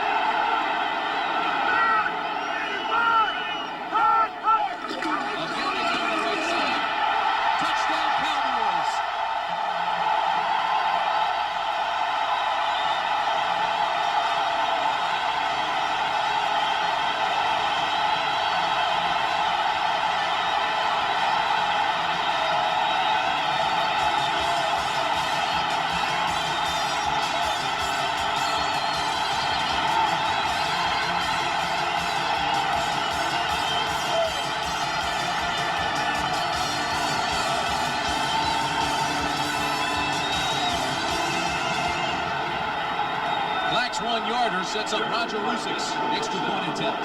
Losing the extra point line. And it's good.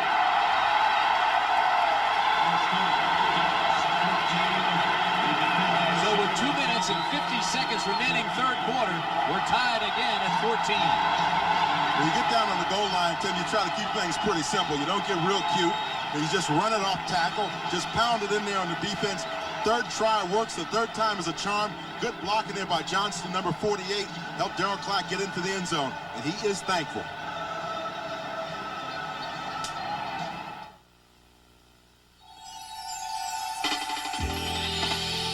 This isn't an ad for a tropical vacation. This is an ad for Zenith's 46-inch projection television with a color picture that could only be called brilliant. If you've never owned a Zenith giant screen television, maybe now's the time to get your feet wet. Zenith. Quality. Once upon a time, there was a guy named Goldilocks who was thirsting for refreshment. But this one, and this one.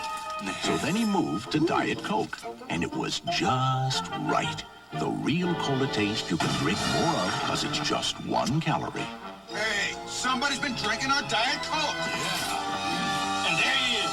Hey, it's the Three Bears. What's up? Yeah. Just for the taste of it. Diet Coke. Trofeo, Trofeo. It's a new generation and we want a new world. Sequential port, fuel injection, anti-lock brakes. Hey, days come and we want a new world.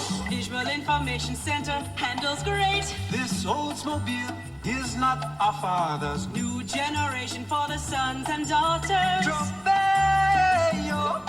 This is the new generation of Oldsmobile. The bear-killing Bucks take on the Skins. The Saints try to derail the Rams. A day of regional excitement next Sunday. The Dallas Cowboys in time of possession in the third quarter have had the ball 12 minutes and 10 seconds. The San Francisco 49ers, nothing. 49ers have yet to touch the football.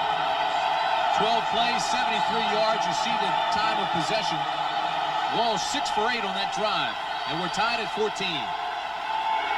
Ruzic's kick is high, but it's short. Flagler will take it at the 15. Breaks one tackle, stumbles across the 30, and gets it out to the 32-yard line. Tim, you hear me talk so much about backside blocking. I'm going to show you how come it's important. Watch Mark Tunney here cut off Fawnhorst, and then watch Johnston here come in and block on Michael Walter on the front side of the play, and that's how come the Cowboys were successful on the touchdown play. You see right there, Johnson gets his man, and Farnhorst was just too late to make the play as the backside linebacker because Mark Tunney had cut him off already. Took him a long time to get in the end zone in the third quarter, the whole season. Young is the quarterback, Craig is the ball carrier, and he's going to lose about 4 yards. Jack Del Rio.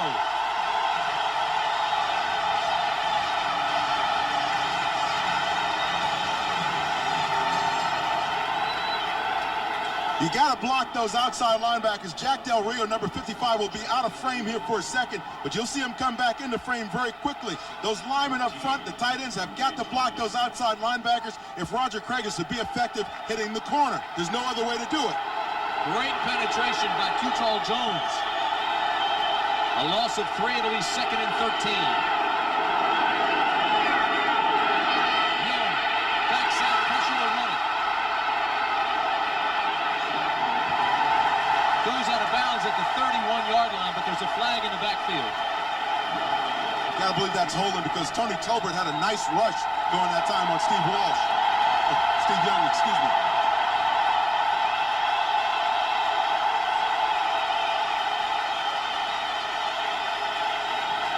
It's against the 49ers. And there's another first in this game. First crowd noise Dallas has really heard all year.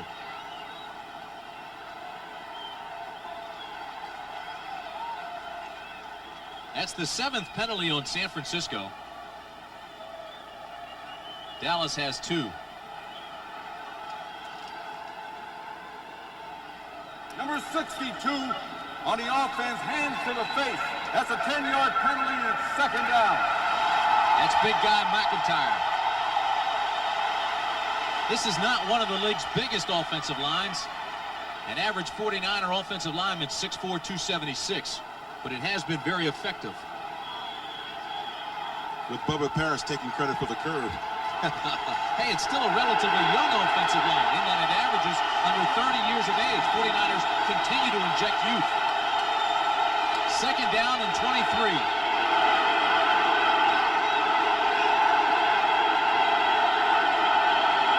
Young, quick drop, overthrows the intended receiver, and that's Jerry Rice.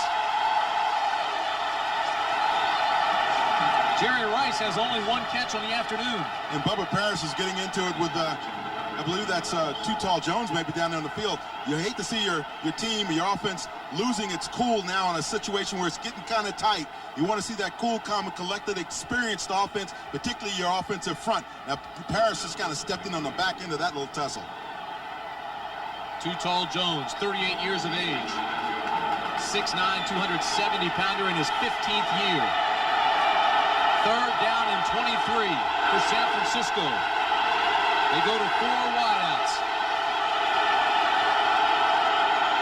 There's pressure on Walsh. Sidney has the catch out to the 30, but he won't have a first down.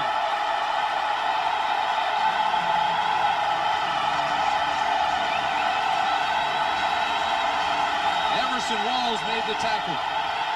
Jeffcoat had the pressure. And Dallas will get the ball back.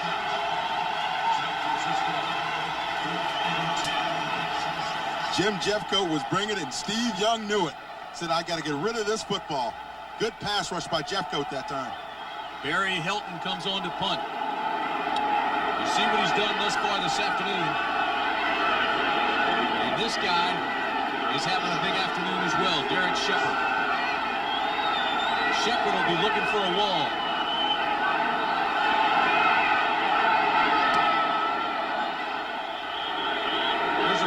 There's going to be no play, and it's going to be delay game, I believe, against San Francisco. It is. They'll move him back even further. 5 yards, 4th down. Tim, I don't care who you're playing. If the Dallas Cowboys haven't won the game all season, they're 0-5. You cannot lose your cool and allow the game to get away from you. You're the 49ers. You've gotten kind of used to winning games in the last couple of minutes this season. They've done it, I think, in 4 out of 5 games they played this year. But you've got to stay on top of a situation, because if you let a team as young as the Cowboys get that emotional lift in the fourth quarter, you're going to be in a lot of trouble down here. It's still early. 23 seconds remain, third period. Helton will try to punt it again.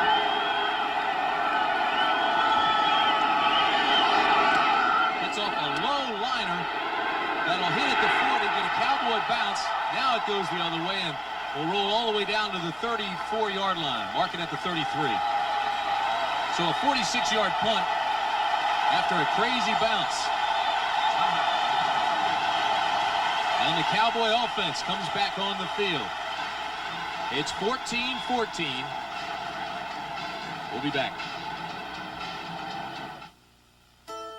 Looks to be a McBiscuit morning, hiding under those cloudy skies. Feeling aching for hickory smoke, bacon in a buttermilk biscuit rising up inside. Got a great day, fresh baked. Hickory smoke, hunger for just one taste. The one and only taste of McDonald's bacon, egg, and cheese biscuit. Gonna be a McBiscuit morning from McDonald's. Liberty Mutual presents the automobile accident that never happened, because we continually work to prevent auto accidents and injuries. In helping to pioneer safety belts, Liberty Mutual Insurance helped make driving safer for everyone.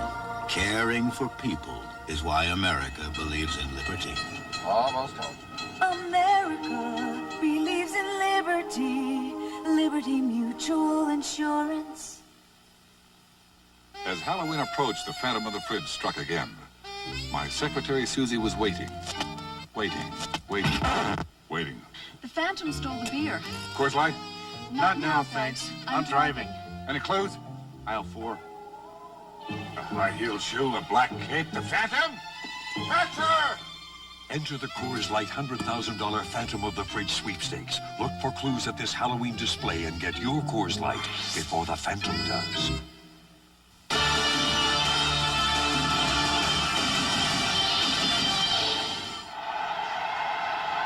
Next Sunday, our NFL regional coverage begins at 12:30 Eastern Time, 9:30 Pacific with the NFL Today. Then you'll see one of the following games in your area. Tampa Bay, Washington, Dallas at Kansas City, Minnesota against Detroit. That'll be followed by the doubleheader. Game 2, New Orleans against the Rams, Giants at San Diego, and Atlanta against Phoenix. Here at Texas Stadium, we're tied at 14. This should be the last play of the third quarter. To the 37-yard line, but there is a flag. Jim Fawnhorse made the tackle. So we'll wait to see what the flag is. NFL Today did a nice job covering the Herschel Walker story today. That was interesting, listening to Jerry Jones, Mike Lynn. Got a lot of help from Dan Jiggets following that story. Number 70 on the offense was holding. That's a 10-yard penalty, and it's first down. We're going down the other end. So it was on Stepnowski. So that's the end of the third quarter with the score. San Francisco 14, Dallas 14. We now pause from a word for our local stations.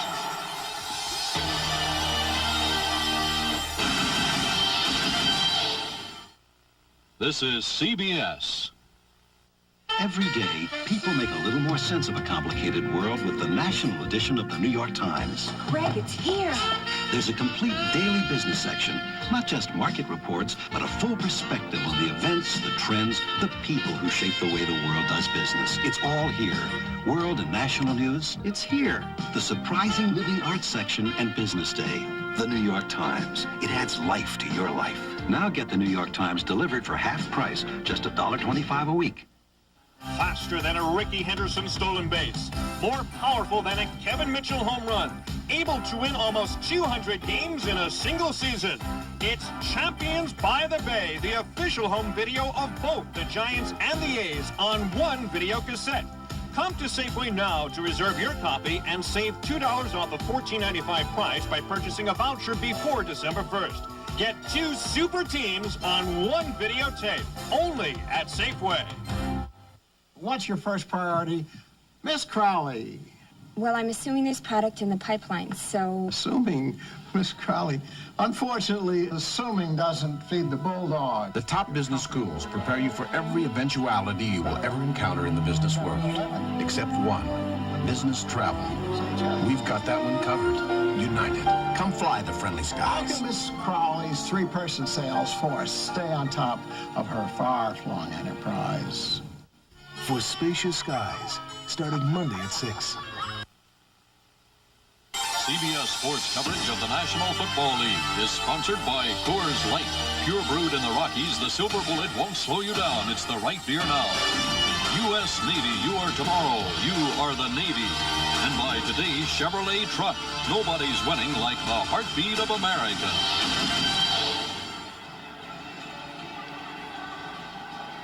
Great day in Dallas as we start the final period. Final 15 minutes, we're tied at 14. Cowboys got their first score of the third period this year. First downs in the second half. Dallas has 9. San Francisco has none. First down and 20 after that penalty. It's 22. Walsh, quick drop, hits Michael Irvin, who drops the football. And he limps. Right now, let's take you back to New York. Here's Brent Musburger. Brent? Tim, here's one that was not dropped, and it's spectacular for the Redskins. Mark Rippon, 29 yards. Ricky Sanders has got it, and the Skins lead for the first time. The Giants and the Skins into the fourth quarter. Back to Tim. Wow, what a catch. 14:57 remaining in the ball game here. We're deadlocked at 14. Dallas, second down now and 20. They need a bundle. Walsh has pressure from Haley, throws it across the middle. It's intercepted. Tommy Homo down to the 21-yard line. A return of 25 yards by Homo. That's what you call a rookie mistake by a quarterback, a young quarterback, throwing into coverage. He ought to give half that interception to Haley, who came on the pressure. Haley does indeed come in on the pressure, watching the left side of your screen. But Walsh, you can see the defender's closing right in. There's 3 guys closing in on your receiver right there. And the last guy is Tom Homo, number 46. Folsom was the receiver, 85, the tight end, who comes back in and finally makes the tackle on the play. It was intended for Steve Folsom.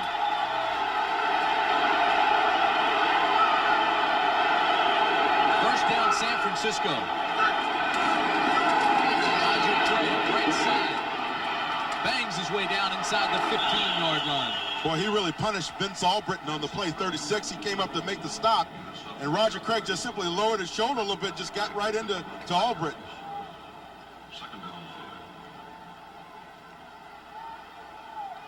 Roger Craig running along that right side of the offensive line, comes outside. Good blocking there by Rathman. You see him cutting a couple of people down. Tolbert tries to make the stop, but hey, look, Roger Craig just lowers that shoulder, just drives into the defender to get a couple extra yards.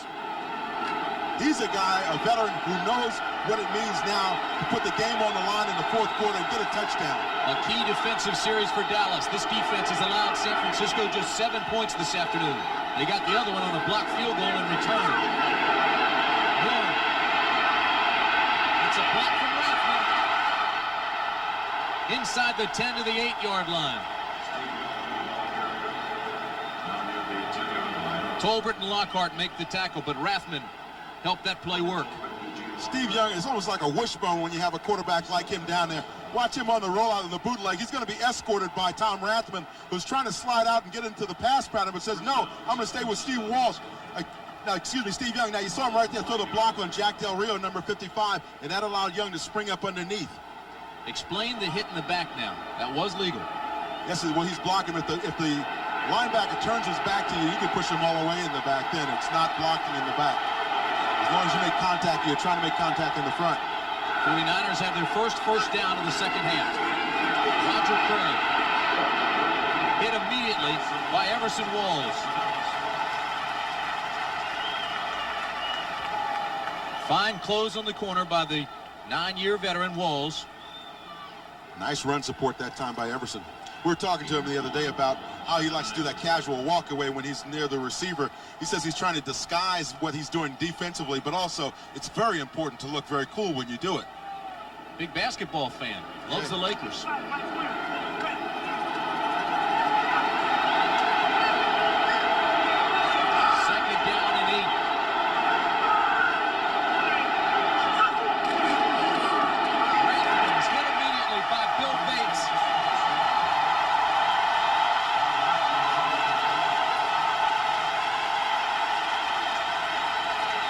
It'll bring up third down. Bates came in on the blitz. Right, you see him working his way up to the line of scrimmage right there, number 40. Watch him come in on the blitz and make the play. Nobody is there to block it because the offensive linemen are assigned. They have blocking assignments along the defensive line, and nobody's really assigned to block that safety because he's supposed to be about 15 yards back. It's third and goal. They still need 8. Touchdown, Jerry Rice.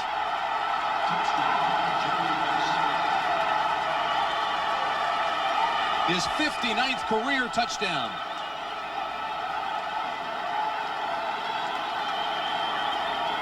And with Jerry Rice, you know, it's only a matter of time. He's working one-on-one against Everson Walls. Number 80, you see him press Walls up the field. Now he heads straight to that sideline in the end zone. Beautiful touch pass by Steve Young. Just drops it right in between the sideline and the end zone. Here's the reaction of Steve Young. And he put the ball right where he had to as Mike Kofer comes on now to add another one. And he does. And the San Francisco side of the ledger now has an advantage of 7. Listen. Seems like only yesterday you were single, sweating through your engineering finals and driving hot cars. Today you got a new baby, a new home, your first real job, and you're driving a Chevy Corsica. Just because you got a family doesn't mean you got to settle down. The heartbeat of America. The cars more Americans depend on. That's today's Chevrolet. The lights on these cars are running on battery power alone. And in the end, only one, a car with a new Die-Hard battery, our most powerful ever, is able to start. Great low prices every day, Die-Hard power. That's your money's worth and a whole lot more.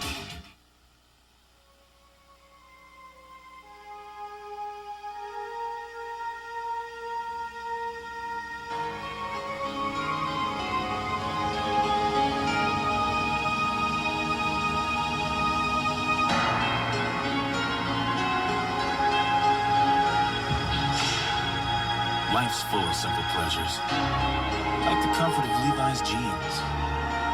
Or had you forgotten? This NFL game summary is sponsored by Levi's 505 jeans, the zipper fly jeans with a traditional Levi's fit.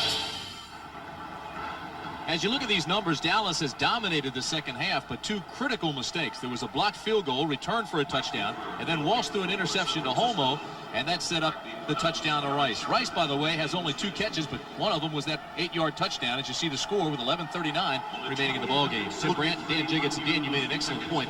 Early in the ballgame, you said that San Francisco usually just plays to the level of competition it's against. But in the second half, they really know how to turn things around. They did it defensively by blocking the field goals, as you said. And then, again, coming back with the interception by Tom Homo, which really set up that touchdown we just saw. But the key here now is to understand the fact that the Cowboys are still not out of this thing. Young team can come back in the fourth quarter. Lofer's kick will be taken by Shepard at the 9. Out to the 26-yard line. That's where the offense will have it for Dallas. Wesley Walls made the tackle for San Francisco. Giants jump back on top of Washington.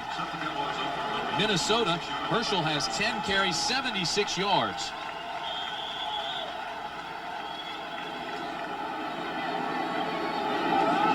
Meanwhile, it's first down and 10.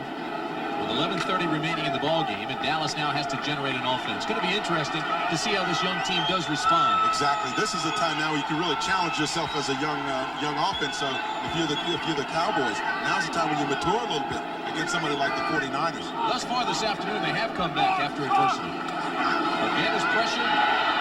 Walsh escapes, throws it to Clark across midfield, breaks a tackle, breaks two, down to the 30.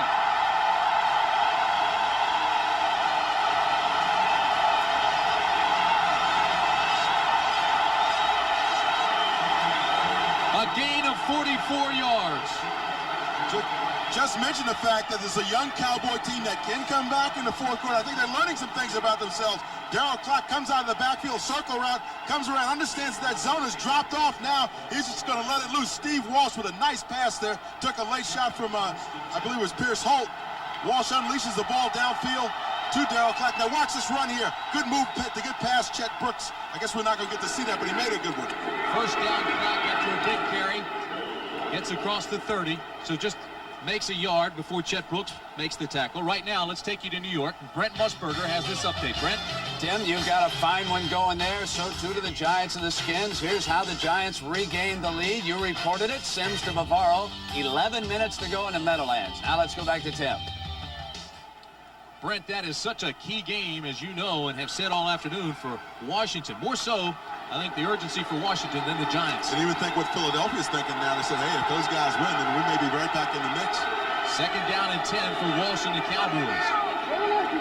San Francisco loads up. Tom Homo comes in as the nickelback. Walsh rolls right, throws deep. Intended for Kelvin Martin, incomplete. And he had come free past Jeff Fuller.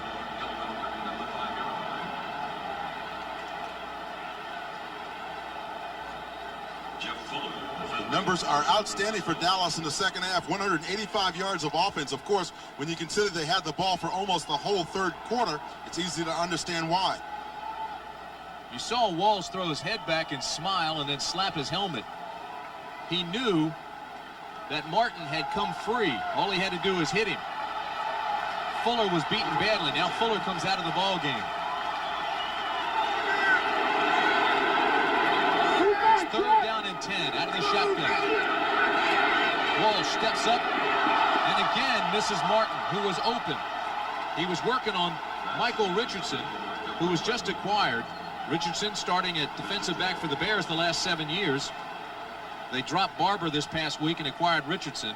He came from, actually, he had gone to the Raiders and then got released by the Raiders, and the 49ers recognizing the need with McKyer being gone to pick up another corner. Found L.A. Mike. So Roger Rusick comes on to attempt a 48-yard field goal. His last attempt from 43 yards was blocked.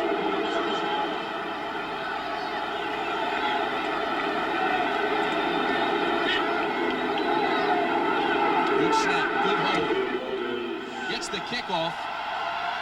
It's long enough, but it's off to the right. And so despite all the time of possession, despite all the big plays for the Cowboys, they come away once again without any points. Scores from all the games being played this afternoon.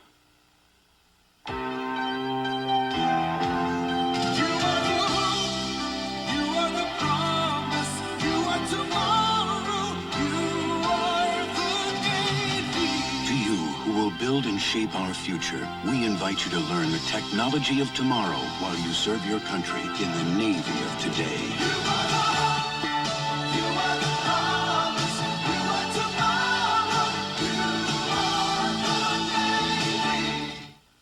Getting to know In the 80s, Honda became known for its reliable, feature-filled cars. You ready, Dad? I love this car. But today, the 90s begin with the new Geo Prism. The quality sedan with 16-valve performance, Prism is designed for years of carefree driving, with more of the features and little extras that make life easier. So you know you'll be friends for a long time. Get to know the new Geo Prism at your Chevrolet Geo dealers. Getting to know you.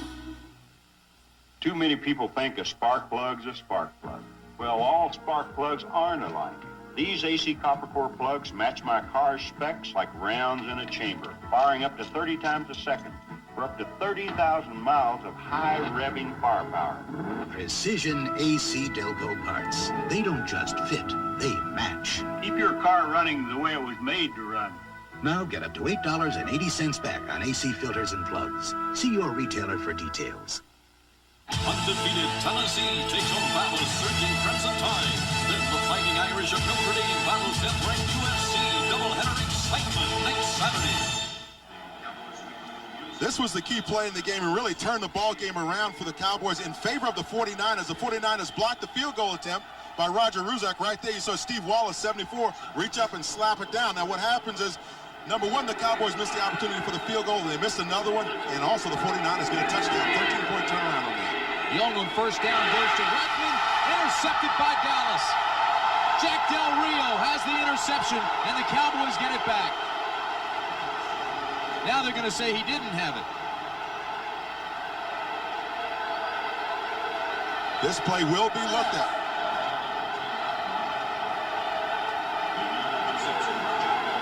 Replay, watch number 55, Del Rio. He's on the right side of your screen. You see Young bouncing back. The ball is tipped right there. And now does Del Rio catch the ball or does he trap it?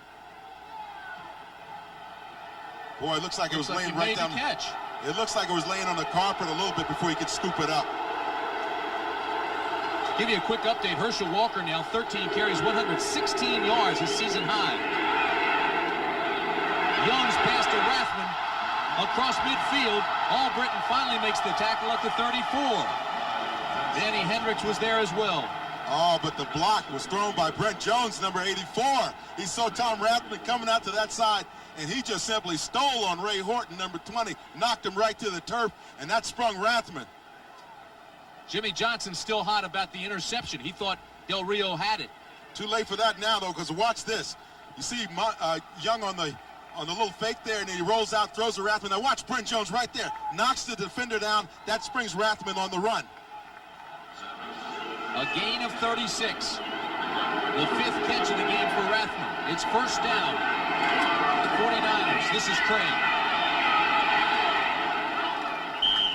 It's a couple of tough yards. Jim Jeffcoat was there first.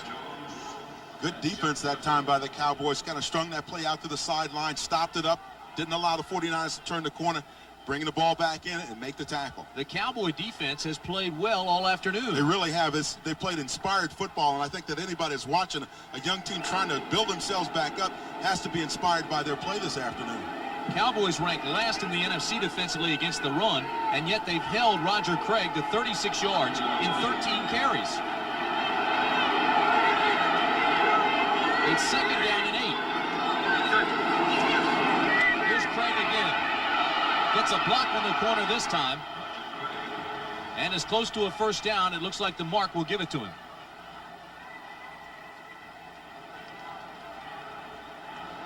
Tim Brand along with Dan Jiggets at Texas Stadium in Irving. The Dallas Cowboys still looking for their first win of the year, while the San Francisco 49ers are trying to keep things rolling in the West. They're 4-1, trying to go to 5-1. The situation in the NFC West, the Rams are unbeaten. San Francisco at 4-1 needs a win here to keep pace. Of course, the Rams meet Buffalo on Monday night. There's a guy that's concerned about the quality of the product. Jerry Jones, the owner of the Dallas Cowboys. And he is active. Craig, left side to the 33-yard line. Del Rio, or correction rather, to the 20-yard line where Del Rio makes the stop.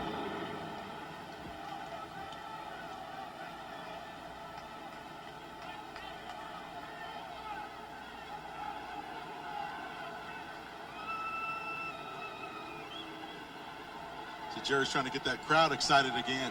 He's clapping his hands, but it's getting a little quiet here in Texas Stadium right now. That collar getting a little bit tight.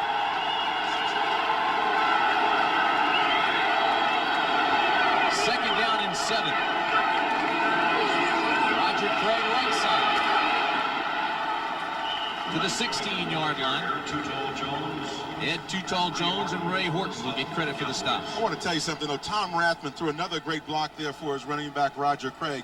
When you start talking about what backs are supposed to do, going to their assignments, Tom Rathman is a guy that does. I say he's like a throwback. Guy that reminds me of Bill Brown. He used to play for the Vikings. We saw a special on him last week. Same kind of player as Tom Rathman here. Tom's going to come out. Now watch this block he's going to throw on Shannon, number 94, right at the line of scrimmage. Just simply takes him right off of his feet.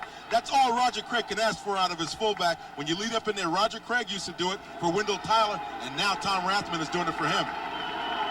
He and Brown kind of look alike with those crew cuts, don't they? They do. So you have to be a tough guy to wear a crew cut. Rathman comes out of the ball game. Tells he wanted to be a coach back at Nebraska, his alma mater, when he gets the chance. With Dr. Tom Osborne, who does a fantastic job with the Cornhuskers out in Lincoln. It's a pretty part of the country. Timeout, San Francisco. Went out and bought himself some cowboy boots when he was here yesterday. We were chasing him down, trying to get him into a meeting, and he was out buying a couple of pairs of boots. He likes horses, doesn't have any. I remember doing a couple of his games when he was at Nebraska, and I made the comment that a couple of his teammates, especially Shane Swanson, rode to school on a horse until they got to high school. Rathman says a lot of my teammates did that. Hey, next Saturday, we want to remind you once again that it will be a blockbuster. Tennessee is unbeaten, and they'll be going against the Crimson Tide of Alabama. Now, the Volunteers had yesterday off to rest, recover from injuries, while the Alabama Crimson Tide struggled a little bit, but got the win, and they're both unbeaten. That begins at 12 o'clock Eastern time. I'll be there along with Brent Musburger. We'll have that game for you. And then later in the afternoon, we'll take you out west, where Southern Cal will play Notre Dame. That begins at 3:30 Eastern. Of course, Notre Dame again yesterday struggled a little bit early against Air Force, but they got the win, and this guy... He's not struggling. Tim, I like... That's Alabama, is it? How do you say that again? The Alabama Crimson Tide.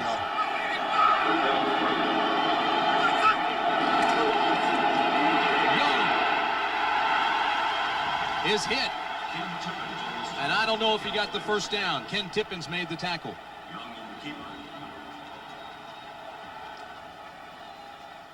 I'll tell you, that game out at Notre Dame in South Bend should be interesting, too. A little payback time there for the Irish.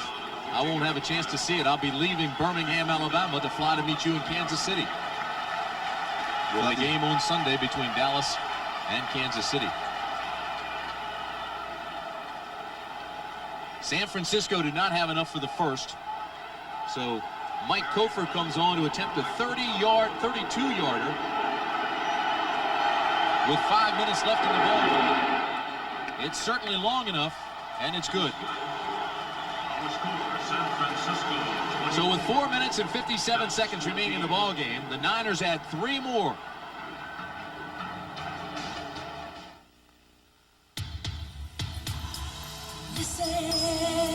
All week long, Mike Ryan is a buttoned-up, by-the-numbers, straight-ahead type of guy.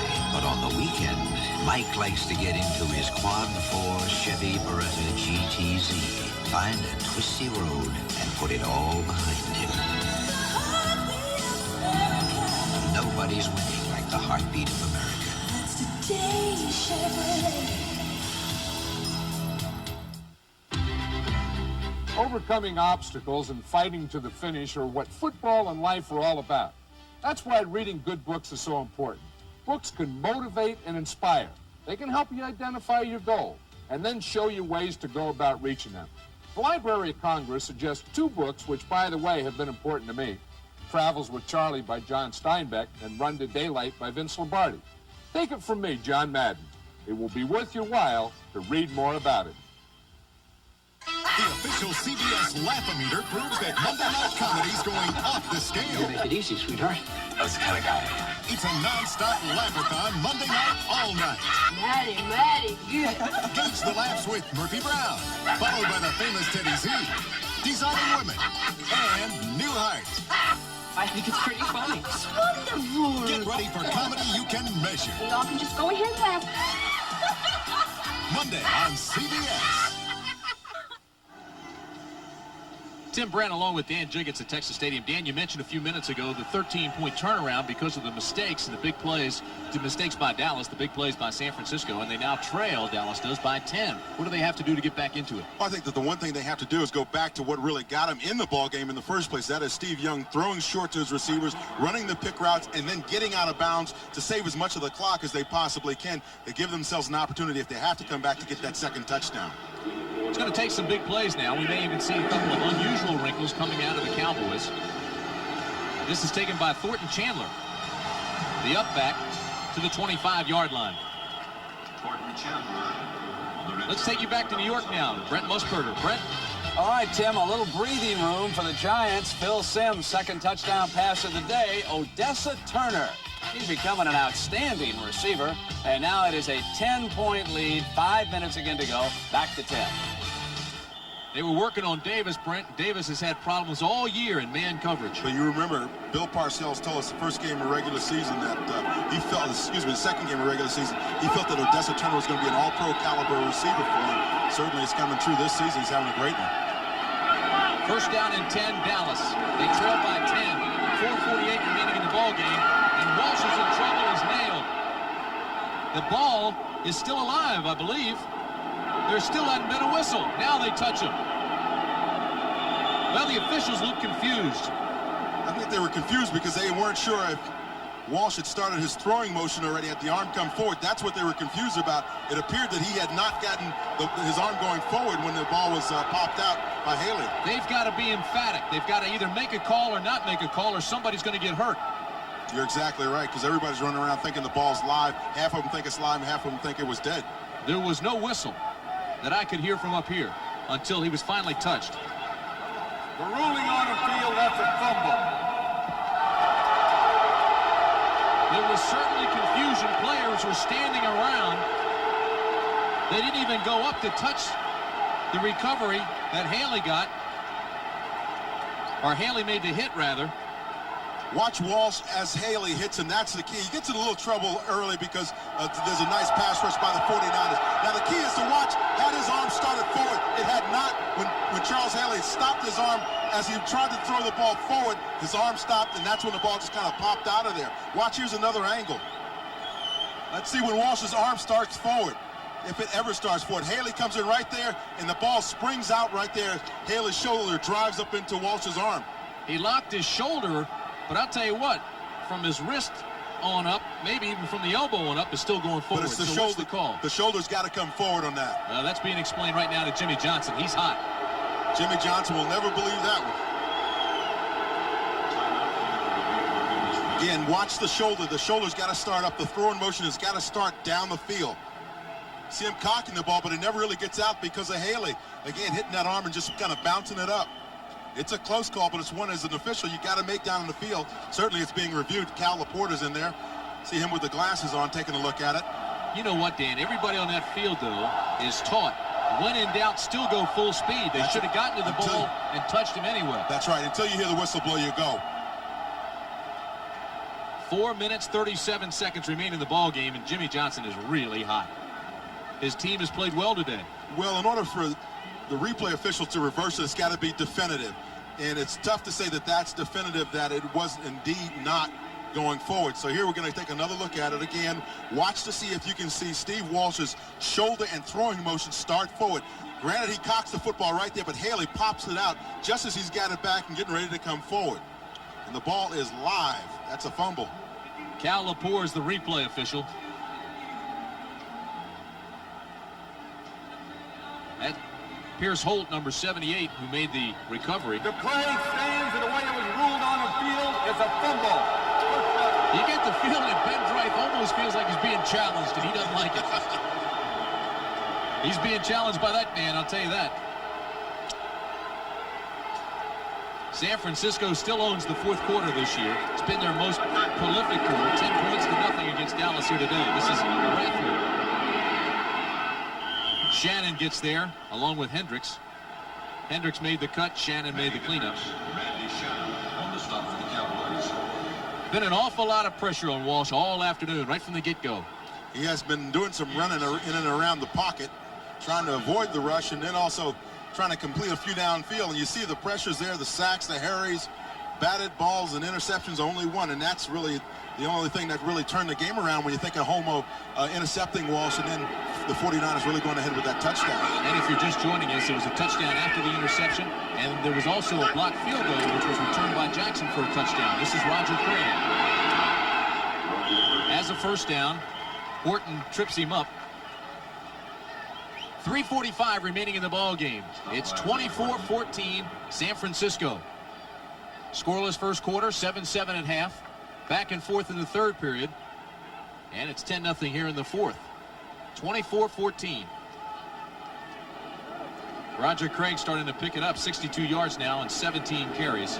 You see now he's running out in space, though. His linemen are blocking out front for him. That time Barton had a nice block, and McIntyre getting around that corner. Of course, you got to figure the young Cowboys maybe get a little tired and disappointed. Well, the situation has changed, too. They trail, and they're looking at different priorities now.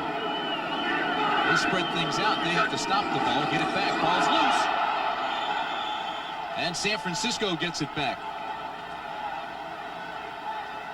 Big Bubba Paris got after it.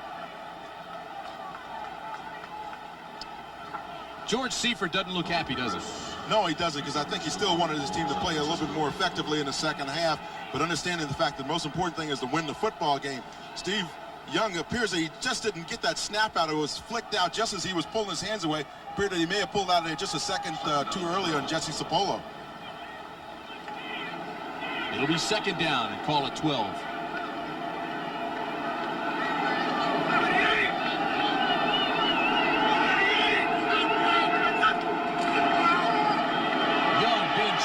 Jeffcoat turns the corner inside the 15. Look out to the 1-yard line. Steve Young, a gain of 22.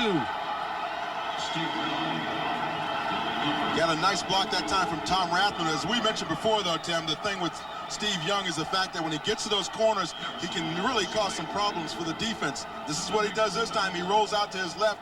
See him faking there now, just getting out to that corner. Jeffcoat is chasing him along with Eugene Lockhart, but nobody can really catch him. There you see that block by Rathman that just springs Steve Young downfield. Time's running out.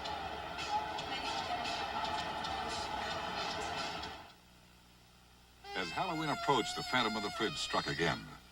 My secretary Susie was waiting. Waiting. The Phantom stole the beer. Coors Light? Not now, thanks. I'm driving. Any clues? Aisle 4. A high-heeled shoe, a black cape, the Phantom? That's her! Enter the Coors Light $100,000 Phantom of the Fridge sweepstakes. Look for clues at this Halloween display and get your Coors Light before the Phantom does. There's a motor oil that talks about quality. Always has, always will. Well, Valvoline makes the highest quality motor oil recommended by any automobile manufacturer. Oh yeah, unlike the competition, Valvoline now has a $2 check that works just like cash when you buy 6 quarts or more of Valvoline or get an oil change using Valvoline. Look for your Valvoline check in magazines or your mailbox. People who know, use Valvoline. Which compact passenger van helps you stop best on the slippery curves you drive on? Chevy Astro or Ford Aerostar? Chevy's standard 4-wheel anti-lock brakes help you make controlled stops. Ford doesn't offer 4-wheel anti-lock brakes. And look what can happen if the front wheels skid during braking. So stop and think.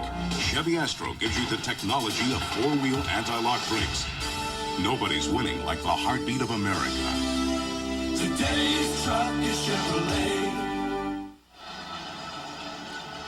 You want to know how come Steve Young was in trouble on the play? Watch here. Guy McIntyre is supposed to block down on Jim Jeffcoat. Now, Jeffcoat escapes him along with Eugene Lockhart, and they are chasing Steve Young on the play. Now, watch. Both of those guys get through there. You see them trailing one another. Steve says, hey, I got to get out of town. Rathman there with a good block down on Tippins, and that just springs Steve Young. Young, 76 yards, 10 carries. He's the leading rusher in the game, averaging almost 8 yards per carry. Craig, touchdown left side, San Francisco. Rathman and McIntyre led the way for Craig.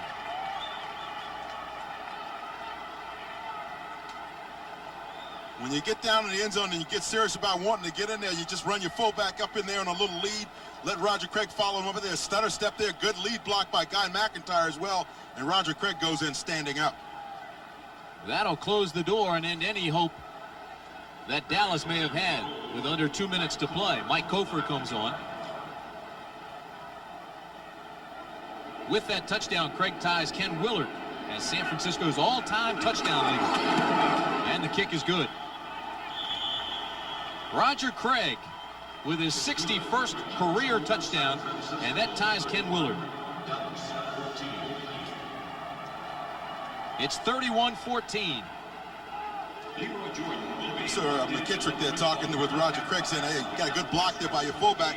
You know, you're going to see Rathman coming here in motion, and you're also going to see McIntyre come out and just pop out and clean up that corner, and that's going to allow Roger Craig to kind of stroll in the end zone. You see Roger's going to be able to take his time here, pick his hole, block right there by McIntyre, excuse me, and you see Roger Craig just kind of strolls on into the end zone. Looks good. Again, he gets style points as well. So the 49ers have done their thing this afternoon. Now they'll turn their attention tonight to see how the other San Francisco team does. Big Daddy and Mike Moore going game 2. That's tonight, World Series.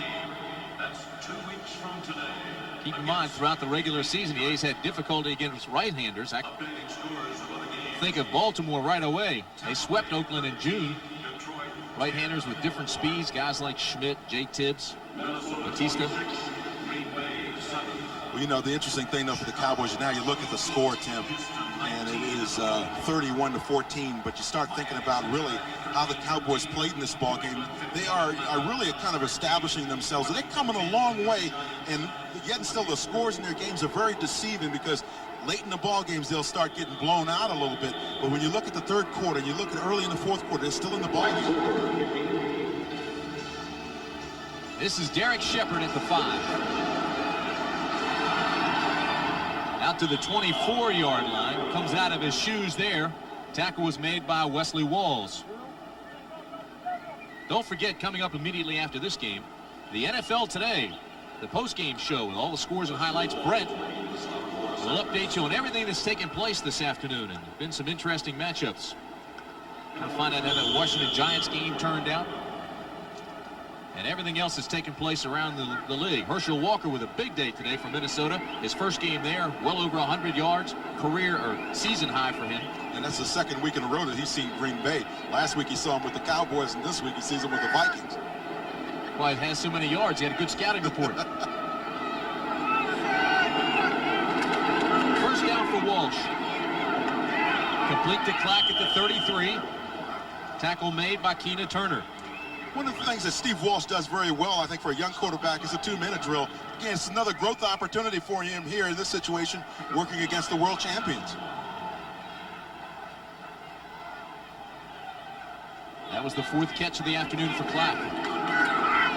Second down, Walsh throws, incomplete, intended for Clack. Hey, what kind of White House would let an astrologist decide what day the president should have a news conference? The Reagan White House. Nancy Reagan says it's true. 60 Minutes tonight on CBS. Followed by Murder, She Wrote. And the CBS Sunday movie, The Big Easy, starring Dennis Quaid and Ellen Barkin. That's all tonight here on CBS. Well, Big Easy is a heck of a movie. It's, of course, about New Orleans. And Dennis Quaid does a great job in it. Just got some more numbers handed to us. Look at this. Herschel Walker, 18 rushes, 148 yards. That's a bunch. They called him Elliot Ness here in Dallas. He thought he was one of the untouchables.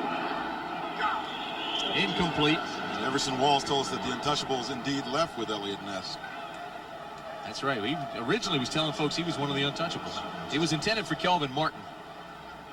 Johnny Jackson was there to break it up. There he is. A lot of pressure on Jerry Jones trying to turn things around. He's very positive in what he believes, and he has his definite ideas how they're going to turn things around. They're doing it through draft picks, including this trade with Herschel. The basis for that were the draft picks involved, not so much the players that came over. I think he's probably took a look at the Rams trade and what they did with Eric Dickerson, and that's the way it makes sense if you're struggling to build yourself up as a club. Walsh, backside pressure from Haley, throws it complete to Darryl Johnston, and he has the Dallas first down. Approaching the 1-minute mark. Good look at Johnston, the rookie out of Syracuse, number 2 pick. Walsh again has problems, ducks back and hits Johnston again to the 47-yard line. Keena Turner taps him down there. If I was Steve Walsh, I'd be working the sideline a little bit more than the middle of the field in this 2-minute drill. Dallas calls the timeout. Keena Turner made the tackle. Nice talk with Keena yesterday. Says he wears a pin around. My name is not Tina. Yeah, said his mom gave him the name after she saw a television show and heard the name Keena and really liked it. Now his brother's name is Michael, so you go figure that one. If you get Keena, you kind of have to be mad at your mom. Dad said he didn't have anything to do with it. He was away in the Army in Italy. San Francisco has outscored Dallas 17-0 here in the final period, after the game was tied at 14-all. Good effort by the Dallas Cowboys. It was mistakes. It's cost them this game here today. Interception, blocked field goal, penalties. Well, the one thing you look for is in the Dallas scenario is you look to try to put a positive spin on what can be a very negative situation. But you look at how they stayed in the game. You're exactly right. They're in it tough to the end of the third quarter. You grow on those opportunities as a young club, and that's what Jimmy Johnson's going to go back and tell his guys on Monday. We came a long way against the world champions. Now let's go into the next logical step. Next week against Kansas City, we line it up, and maybe we're facing a team that's a little bit more the same caliber as we are. Saul Washington has closed the gap on the Giants once again. 2nd down and 3. Walsh steps up in the pocket and has another interception. Keena Turner inside the 30. Hurdles a tackler down to the 11. Keena Turner. A 41-yard return for the 10-year veteran out of Purdue. And that's another reason why you want your quarterback to work the sideline, because the ball is going out of bounds if it doesn't go to your receiver. That time Steve tried to work the ball in the middle of the field or near the middle of the field, near the hash marks, and Keena Turner just stepped up right up in front of it.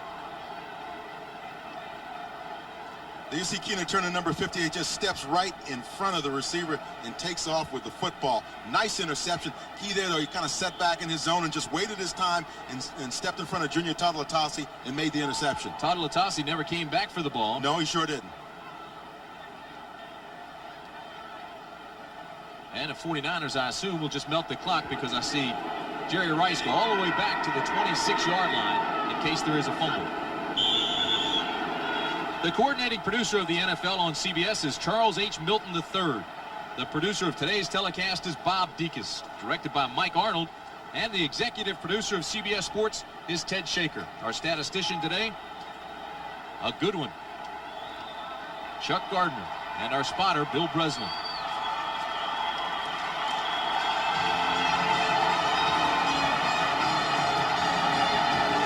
The expression on his face says it all. And now he comes back to offer congratulations to Matt Millen.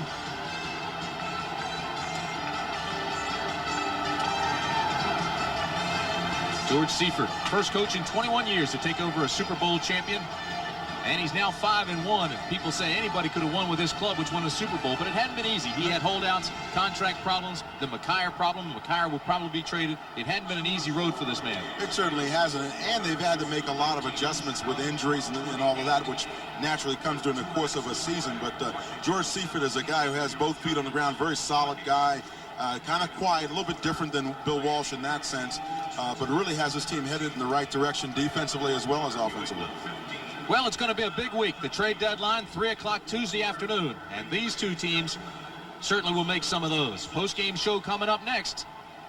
For Dan Jiggets, I'm Tim Brandt saying so long from Texas Stadium.